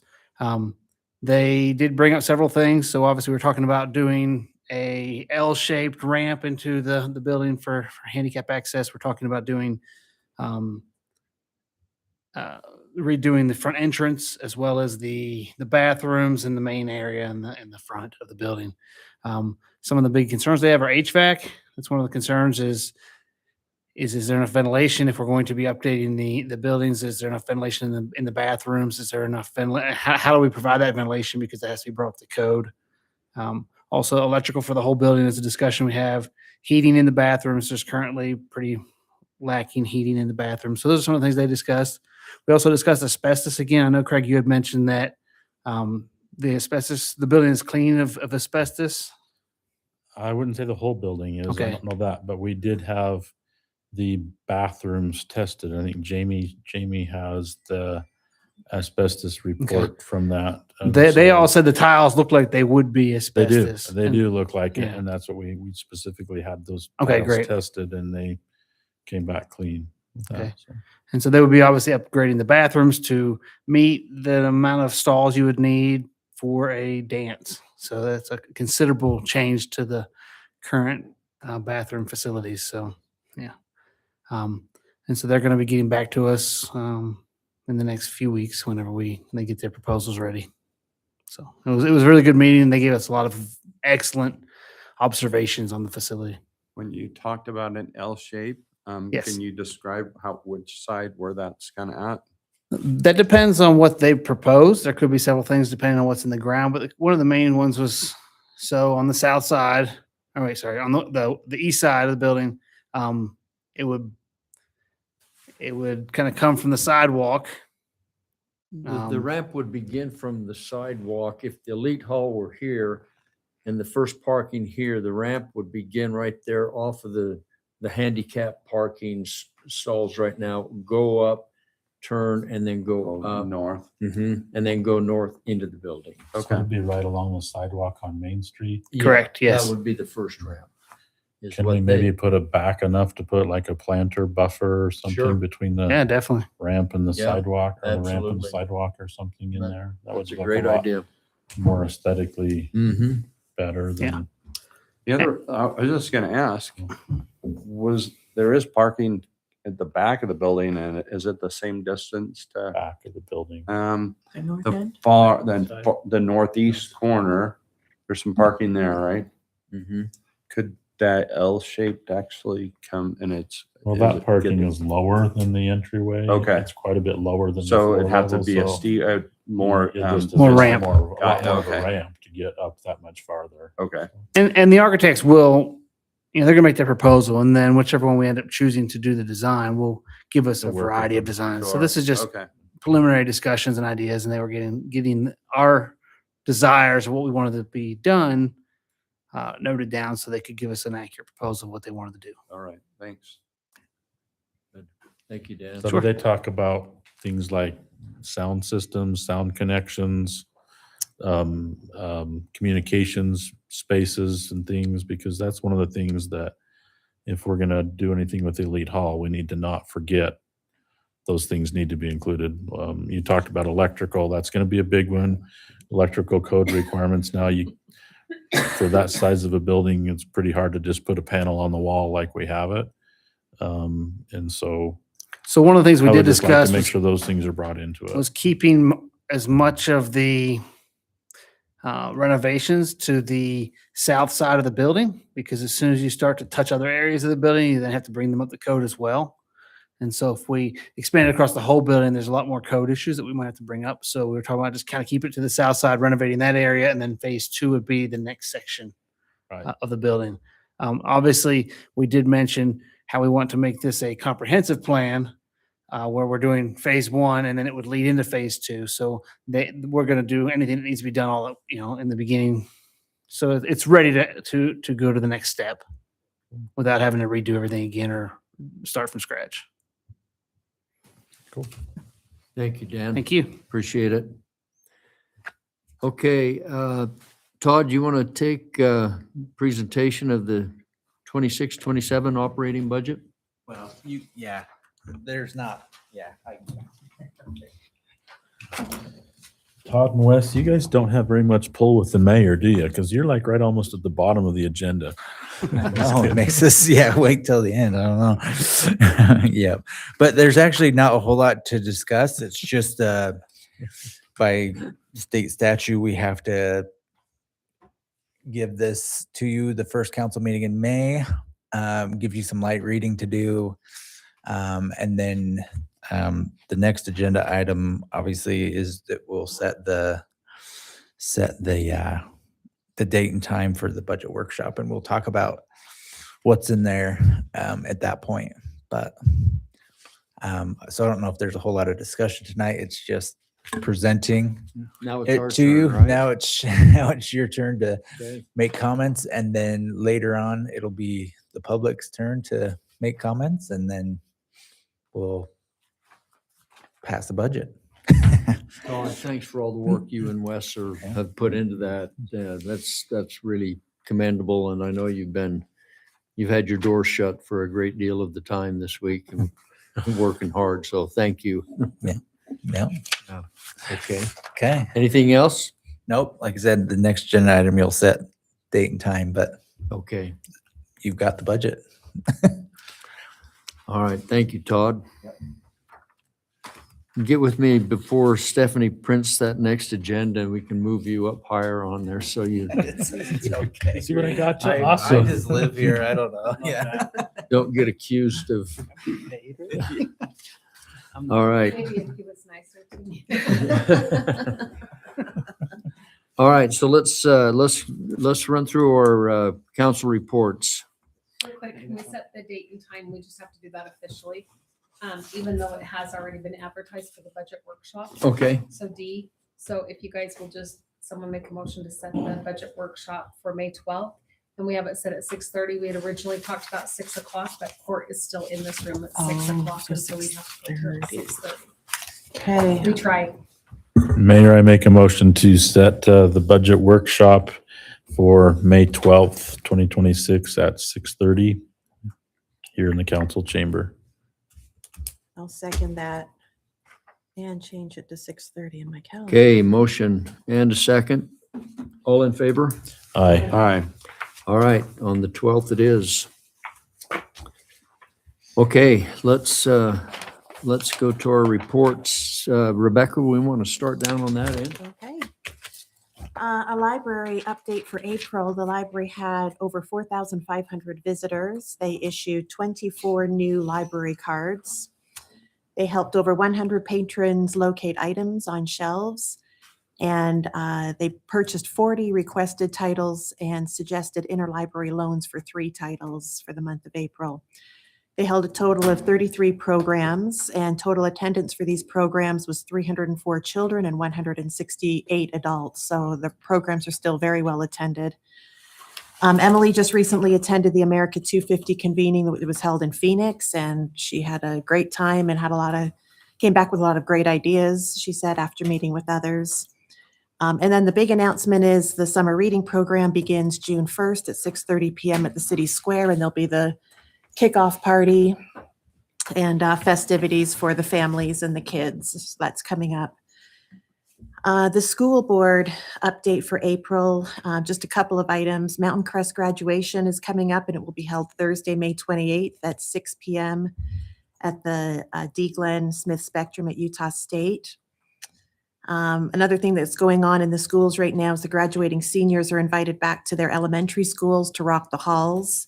I know they look forward to that every year, and it's fun for the elementary kids to have the seniors come back and participate in that. And so Canyon and Lincoln's will be held on May 22nd at 2 p.m. I touched on this, I think, last month, but the districts recently conducted a public review period for the new proposed K through 8 character education curriculum called Character Strong. This was a top-ranked program that the district identified, and they are proposing implementation in all K through 5 classrooms beginning next school year, with the potential to expand into the middle schools in the future. There were 21 teachers, curriculum team members, and parents that helped and participated in the review committees, which happened last month in April. All of the collected public input from April will be presented to the Board of Education at the May 7th board study session. And then the board will consider adopting the proposed curriculum during the May 21st business meeting. So that's all coming up this month. Couple of recognitions for this school year, and I may have mentioned a couple of these before, but for this last school year, we had Anita Ritchie, who is a Lincoln Elementary Teacher of the Year for 25-26. We had Kennedy Fielding, who is the Canyon Elementary Teacher of the Year for 25-26. And Elise Haslam was recognized as the Cache County School District Specialist of the Year in October of 2025. Those are all from our schools here. And Lincoln Elementary was recently recognized a couple of months ago as a National ESEA Distinguished School. And that is, it's a Distinguished Schools program that publicly recognizes qualifying schools for positive educational advances and the outstanding academic achievement of their students. And it stands for Elementary and Secondary Education Act. So that was a great recognition for Lincoln Elementary and the work they're doing. Last thing, I participated in the school community council at Canyon Elementary last week, and they were addressing some traffic issues they were having and concerns with the kids and the traffic and safety issues. I think they're working through that. We talked about some additional signage from the city that might help on, I think it was Hiram Boulevard. It's fairly well signed on 300 South. And that's been ordered. Has it been ordered? Yes, Oh, I okay. think, well, I think Cade is working on that, is he not? Yeah. I Oh, can't remember okay. if it's next year's budget, but it'll be done before next Okay. next school year. Good, good. Okay, and we talked about some other options that we had talked about at the strategic meeting, but I think they're going to wait and see because with the shift in the boundaries and the kids that are coming out of Canyon, it will not be a bus school anymore. So it'll be a walk to school. Mhm. So they're assuming and hoping that's going to cut back on a lot of the traffic. And so they're going Wow. to kind of wait and see. So you talked to them about Ned's proposition? Yes, which they were very happy about. But it rests with the school district. And so Just they a were going walk to, School. Yeah, we won't need it if it's a walk school. yeah. And so we'll see. There's still may be some traffic issues with parents picking up and dropping off and using the church building that's beside Canyon Elementary. The principal, Holly, was able to talk to the state president there. And so they gave permission for part of that parking lot to be used. I think it's the back entrance. But again, hopefully this coming school year in the fall, it'll ease a lot of that traffic and the pressures there. Mhm. But we'll kind of go from there. So I'm staying in Good. touch with them on that. Good report. Anything on the 4th of July that we need to know? Oh, we're still plugging away on 4th of July. Oh, our theme that the committee settled on is America 250, honoring our past, building our future. So that will be our theme for all of the celebrations this July 4th. We are still, the parade committee, all of our subcommittees are meeting and working. We are actually meeting together this coming week. Is it Thursday, I think? Yeah, We had to Thursday. move the meeting to Yep. Thursday. So we'll come back together and I'm hoping they'll bring with them kind of their list of needs, budgets, expenditures, things like that. So yeah, we're still moving forward. Right. Patriotic program, Naylin's on and the patriotic choir. I've been helping with the bit while Naylin's gone. We've got the information into Canyon Elementary and as of today into Lincoln Elementary for the students and families. So yeah, we're still plugging away on 4th of July and hoping to incorporate a couple more activities, possibly one in May, but definitely one in June leading up to the 4th. Okay. Deputy, are you, anything that you'd share with us with regard to 4th of July and law enforcement? The only thing that I was trying to clarify, and I had talked to Mom before the meeting, last year we had to change the ending because of the diesel spill out here. Are we switching it back to previous years or are we doing the same route as last year? We're gonna move it back to what we did previous years. Yeah, that's what I would have assumed. Okay, Yeah. that was the only question we had, so we knew we can get the previous year's maps back and be able to have deputies posted at the proper spots that Perfect. we needed. Great. Thanks for your help. So Appreciate that. Adam, I thought it was interesting to tell the group in terms of the number of officers that helped with the parade. I'd have to double check the sign-up sheet, but it's about 14 to 17, I believe. Wow. Yeah, so And it's a high impact day for us because Lewiston Parade is just as need of deputies as well. So And is it the Hot Wheels is going on? No. Oh, the Cruisin'. It's the Cruisin' in Logan yeah, is July 4th as well. so it's gonna So there'll be several big events. got a lot of deputies signed up for these events, and Hiram, I think, is actually pretty dang close to being full of deputies Yeah. spots that we needed. appreciate the support. Yeah. And Mont, didn't we talk about too for the parade that we're going to require a float to have a person on each side walking beside the float or beside the vehicle Yep. for safety? Yep. So Robert's got all that information out Yeah. and specifically what's required in terms of being in the parade. So Okay. And I wasn't able to make the meeting last week unexpectedly, but I know they were able to narrow down the food vendors Yep. and the food trucks. Maybe, Yep. actually, you were there, so you can talk about that. no, it's great. So we met and we decided on which food trucks that we were going to have, which vendors we were going to have, where we were going to line them up. So Robert's going to reach out to each of those people and let them know that they can participate. There were a number of them that won't. I mean, there are some that are very similar, right? Drinks and everything else in terms of the same kind of food. So we wanted to just limit it to very specific, not have 4 or 5 different Mhm. food trucks of the same type, right? And so, but the nice thing is we're going to be having other activities. And so he's got a nice list now where he can offer those to other activities coming up. So it'll be beneficial, and he'll give everybody an opportunity to do that. But yeah, you're correct. We did decide on the vendors and the food trucks. And we had a pretty good response, didn't we? had Had a a good very list good of response. We had those that over wanted to. 50. Yeah. So That That's wanted to great. respond, that Yeah. wanted to participate. Yeah. So it had to narrow it down from Yeah. there. Yeah, good. yeah, for space too. Fine, So that's yeah. worth the Yeah. price. Michael. Mhm. Excellent. Well, thanks for your hard work on that. That sounds great. Just an update, I know on our patriotic meeting, I've got to plug that every chance I get because we have two speakers. One is going to give a patriotic religious devotional, an 8-minute, and that will be Pastor Don Woody from the Emmanuel Baptist Church. And then our guest speaker is Doug McGregor, and he is with the America 250 Historic Committee. Great. And so he comes dressed in regalia and uniform, and he's a very good speaker. So we're excited about that, and we'll look forward to that as well. So good. Thank you for what you're doing there. Both of you. Appreciate it. Yeah. Michael.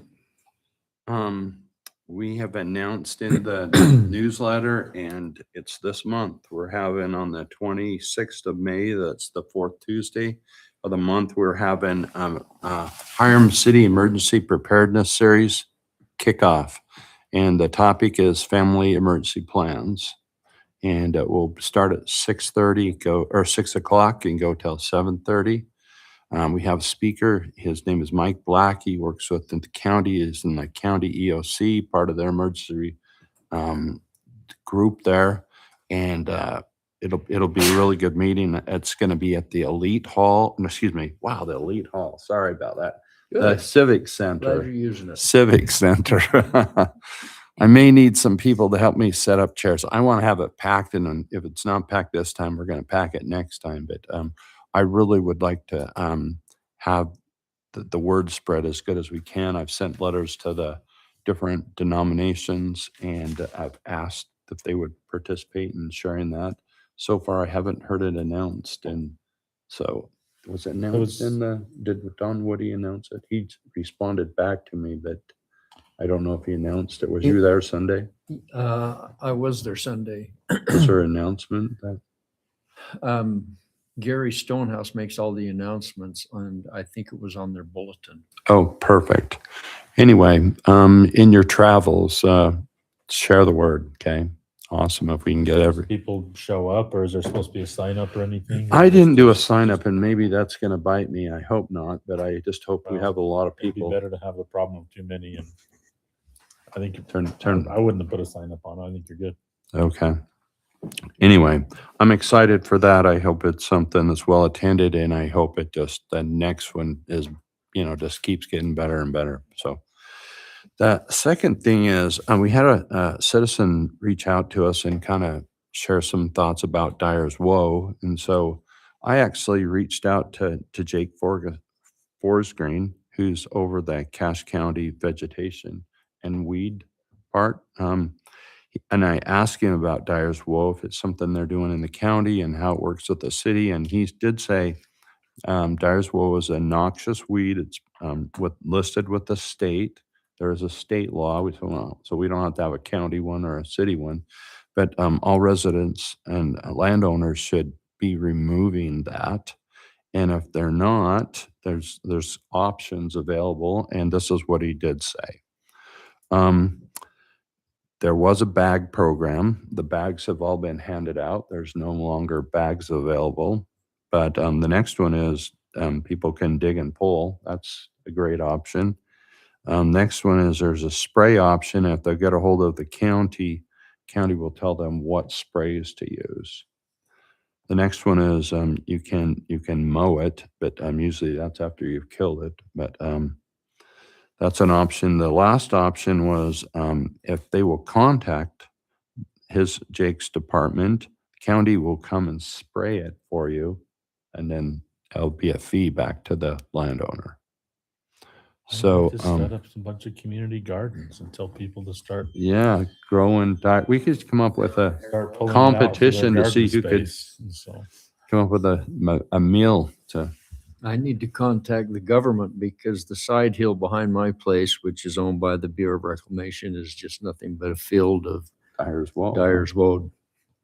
And I'm sure they will. In fact, I've talked to them and I think they are going to come and Come and spray. spray it. Yeah. I did notice that on north of, or south of Spillman's has that kind of that bowl there too, that's Yeah. got quite a bit. But as a city, do we make announcements or what do we do? I mean, we're on the radio right now, but I don't know how many people are listening. We're on YouTube, but could we, I don't know. The season's going to be over in a minute, but you got to get it before it seeds or you're just waiting, planting for next year. You put it on the website and in the newsletter? And I think you could put it on the website and, I think there are a lot of people that are working hard to mitigate it. And I know they're working to do it, but, I don't know that the city can go out and spray if there's options. No, I don't know, but we want to take that on. No. But, when I talked to Jake, he said, if we know if there's a spot that it's at, he said if they contact him, he will send out a letter and kind of make them aware that here's the options. And if you don't clean up, there's can be some fines or whatever. But he did say, hey, we're not after fines. We're after getting rid of it. So, Okay. Comment Fun. comment on that. Yeah. So we get, because we have on the city properties, right? They send us a letter when they find it on our yeah, properties. yeah. And they say you have to mitigate it or you can pay us to come take care of it. Mhm. So they are actively looking for those. Well, he said, I haven't really looked for a little bit, but we're going to make an effort to come out to Hiram this week. So I'm like, thanks, Mike. okay. Thanks So for we're calling. gonna get a couple We're all letters. gonna get letters Yeah. now. Yeah. A couple letters. Hey, well, another job, right? Yeah. Dan? So Dyer's Wood is a biennial plant. So that means the first year it grows up, it's focusing on its roots and its leaves and stem. The second year it flowers. And so if you cut it before it flowers and seeds, if it's in its second year, it won't come back.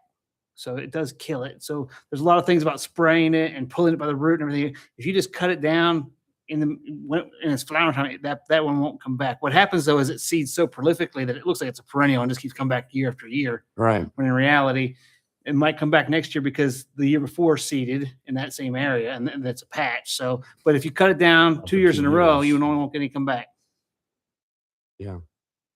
Good to know. Okay. All right. I'm done. Thank you, Michael. Greg? I just can't take very much time anymore because Mike and Rebecca took a lot. Oh, we tonight. did. You guys are We stealing my started this thunder. end this They are time. so wordy. This is so much different than it used to be. So I just the Hot Wheels in Hiram is June 6th. Looking forward We've to got that. a lot of sponsors already. I think most of our sponsorships are already in. When for was that, that. Craig, sorry? June 6th, June Hot Wheels 6th. in Hiram starts at 10 o'clock, I think. Unless you want to be there at 7:30 with the rest of us, help set up. Got a lot of board members helping. The youth council helps with that. So that's the main, the fundraiser program for the museum. I think everybody's aware of that. The funds we get from that pay for all of the museum programming activities through the year. And so all those, multiple activities a month are paid for through Hot Wheels and Hiram. Recreation, Robert's it looked like his hair's turned a little bit closer to the color of my hair today. I think he's been working too much with the recreation things, but Robert's on fire. I get his emails. I don't know if you guys are copied on his emails, The rec emails, things yeah. that sends out from the rec emails. So if you are, you kind of get that update and things from him. But I think that's about all I have right now. Thanks for meeting with the architects on the Elite Hall. Looking forward to see how that works out. And thanks for being kind of taking that and going with it. And I don't have anything else unless somebody has questions. How many cars have we got for Hot Wheels? Last time I checked, we had about 46 pre-registered. we're expecting at least as many. Last year we had 150 registered cars. We're expecting at least that this year. That's Were you wonderful. going to talk to them about the parade this year too, maybe? Participating in the parade? We can put a flyer thing in the registration bag, but we probably should. We talked about that. We will. But a lot of those cars then go into the cruise-in in Oh, Logan for the true. 4th, but not all of them. So we Yeah, might get some of them. Yeah, if we could capture even a few of them, I Yeah. think that would just be Yeah. great. Yep. It would be great. Great. Well, thanks, Craig. James? Just to add on with Rebecca, lots of effort going into getting the parade ready. We've got a planning sheet and I actually met with Stephanie and we went through a lot of details to kind of iron up that and then talk to each of the city administrators in terms of things that they need to do, Adam with the sheriff's department. So I think we're well on our way to that. We have, as Rebecca mentioned, we have another meeting on Thursday. I'm meeting Tuesday night with the co-chairs for the parade and yeah, it should be very good. Lots of good work going on to get things ready. So So I have one question about that. Are we doing a city council float? What do we get to ride on? Are we doing any? Is that already? well, that's what we're looking think so. into. So last year we had a wagon with hay on it that was pulled by a truck. But if there's Is there hay on something, I thought there was. No, there but- wasn't any hay on it. No hay. There's no hay on it. It's not that soft. It's just Oh, you sit okay. on wood Just sit on the wood. is and that you it? wear your old pants because your pants get pretty well stained off from the seats on that. And so So that is a good question. I haven't even thought about that. What, That's one of Robert's tasks that was check into it. So we'll find out. I can check with him, but we'll find out from him. I can find out before Thursday night, but he was looking into that. So then do we need to also get youth council people, or are we walking beside our float, or what are we gonna do with that? Well, we haven't really talked. question. Good question, yeah. Stephanie, what are we doing? I don't know, Are but we- I do know that in the past when they were going to have walkers, I call them walkers, it sounds like zombies or something on this side. The first year, the youth council did walk along. Some youth council members would walk along the city council and help throw. And then we didn't have them. So I would just, if you can talk to the youth council. Don't they have a float with the youth They council? do. Yeah, on a they do. float? Yeah. Yeah. They do have a float, the youth Mhm. council? Absolutely, yeah. Yep. Yeah, I think we want them on Well, the we need float, one for but- the city council and Yeah, well, So Dan, yeah, I'll check. Tony and the fire truck, maybe he can take us down in the fire truck. I don't know. Yeah. Or we'll rope in figure some something out. spouses or something to walk. The biggest, I shouldn't say issue, I guess it's everybody wants more money for candy to throw out, so. And Ma, I talked to Todd. He Oh, said did there you? was money in the budget for them. Oh, so, good. Okay, I then she'll be had happy. Bethany call today. She called all the different places and she found that Winco was the cheapest. I was gonna on say taffy. Winco, yeah, And so that's, she's ordered the cases of taffy, so that it will be here. 40,000 pounds. Did we get an account That's set up? I can't pretty remember much- what we did last. yes, I Um, set It's up set an up, One of right? the account So things we I can talked just- to the mayor with about the today tax though yeah. is where it's America 250, we're talking like, I don't know if you guys would want to talk to like the library, the senior center, the museum. I don't know, like it's Hiram's parade, but somehow it gets overlooked because it is the 4th of July. But maybe the library or the I think it museum would be or fun. Robert's Recreation Department, you know, just something big saying this is like Mhm. what Hiram City provides. When you go to other little communities, they have all their little departments with little, and it is the 4th of July. Maybe our employees will be out of town, but I just thought if you guys were over those, that might be something you'd want. Then the other thing, when I was back east this last week, every little town I went into, they had little white street banners that came down that honored the veterans of their community. And it would say, you know, it would say Hiram City honors, and then it'd have their name and what war, you know, they served in or what their position was. And it had a picture of them. And so I talked to Jamie this morning and I knew Wellsville had done it Wellsville does, before. And she's like, yeah, the Historical Society had put that together.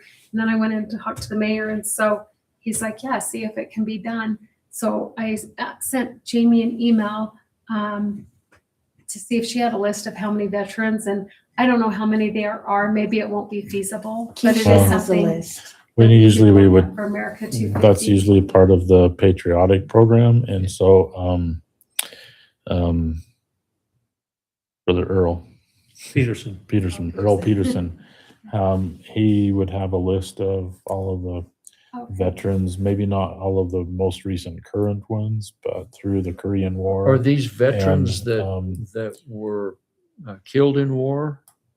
It was just old. He's got the ones that were killed in Yeah. action. Or killed in Thank you. action? You're And if you from wanna do there. all of the What was veterans, it? that's a I lot. assumed it was Okay. any Lot. veteran. Yeah, I a didn't lot. think Depends it on the was- town. Huh? It depends on each town. They do, each town does it differently. But yeah, I've seen them where they have, it's not just veterans that have been killed in war, but a lot of times just veterans who fought in the wars.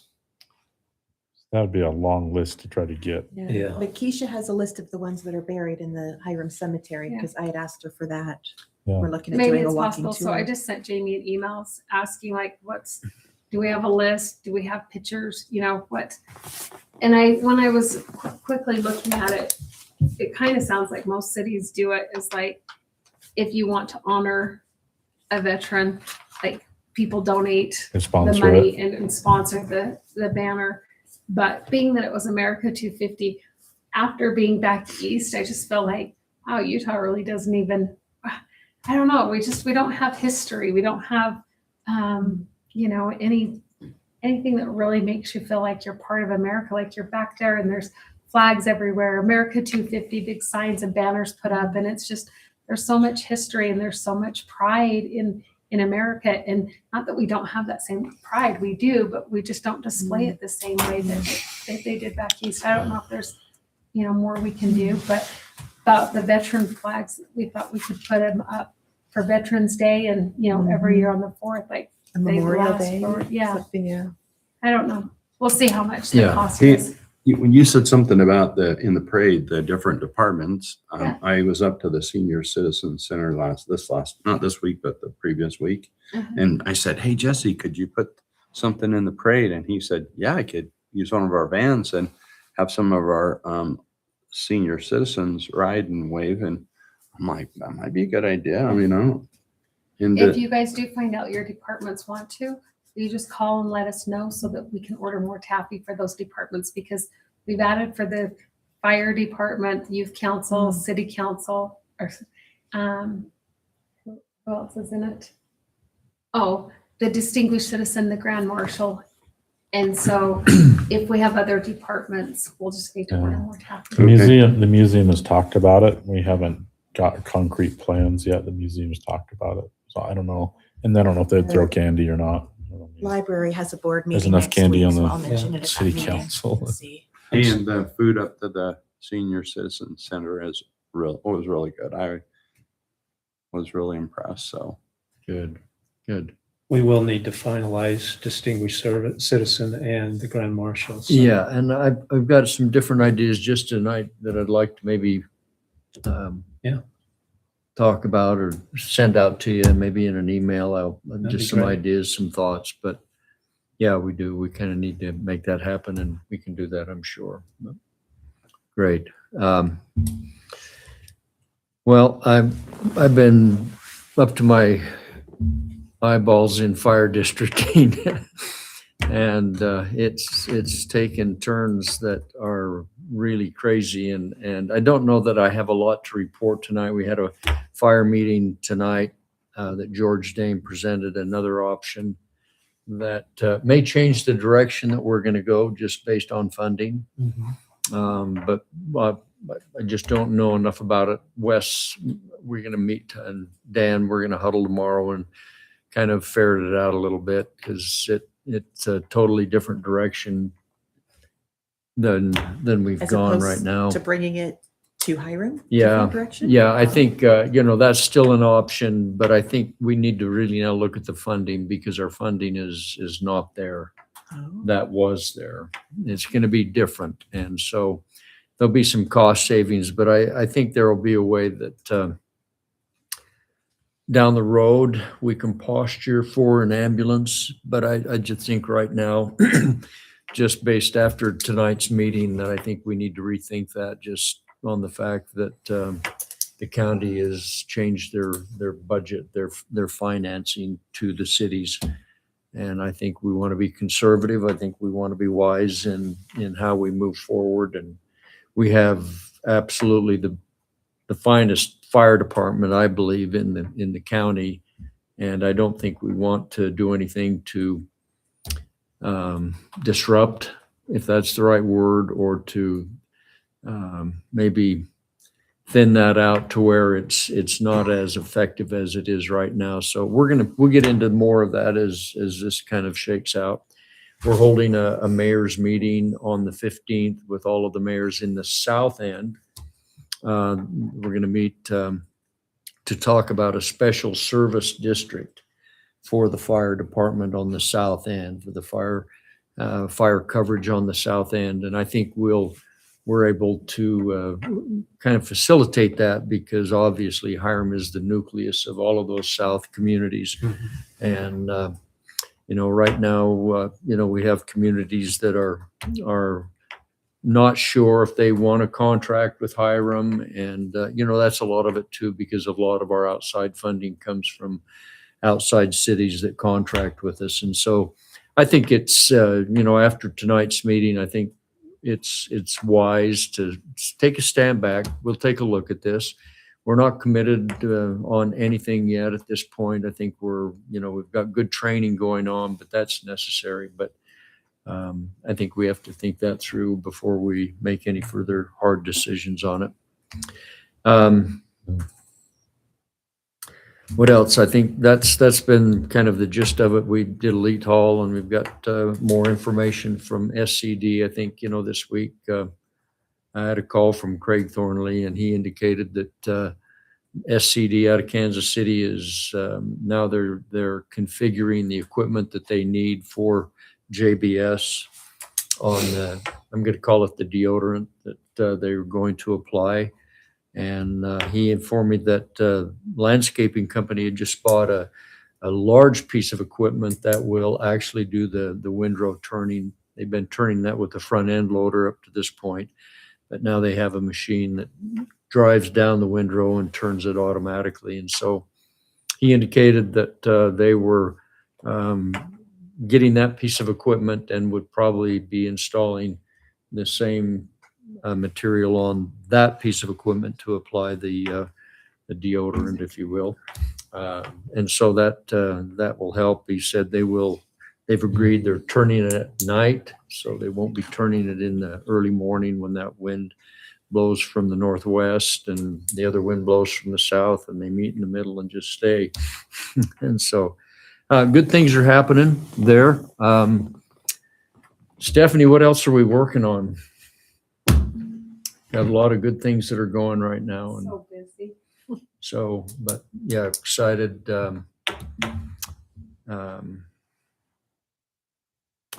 But yeah, just grateful for the good staff that we have. I'm, Tony Eakins is incredible, and the time and effort that he puts into what he's doing, and we're fortunate to have him with our zoning and our planning, and he's doing good things there, and looking forward to some of these great things that are changing. And meeting tomorrow with a group that wants to bring in, I've talked to Robert about this, but they would like to bring in a soccer field similar to the RSL up in North Logan.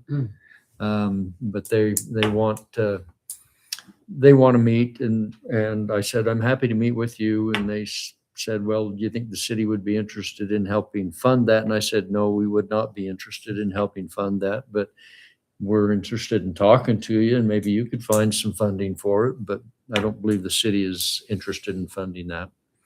I may be wrong, but let me know. But I just thought it's worth a listen. And so Robert and I are going to meet with them tomorrow. So. And Daniel has interviews set up for the city engineer position starting next week. So that's exciting. We have 3 candidates that are qualified.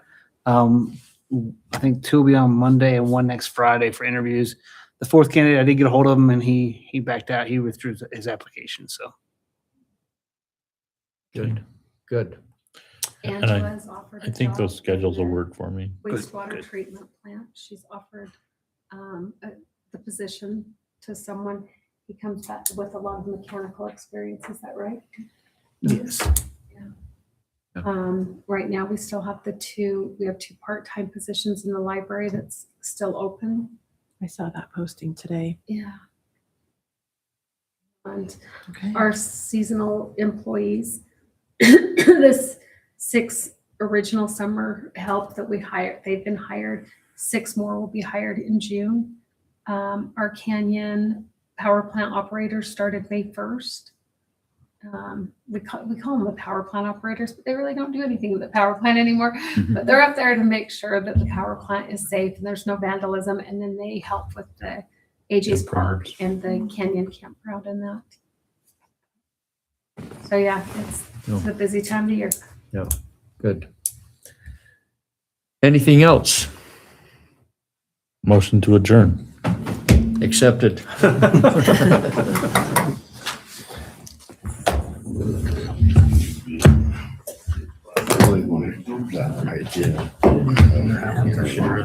And I just keep thinking about that, and I think that should satisfy him on his statement. So I was impressed. I got my reimbursement check like in a day. So when I signed it, I was like, oh, that's pretty quick. Yeah. Okay. So I was Put like, it on wow. your desk. Yeah. Mindset. Okay, that's nice. He is-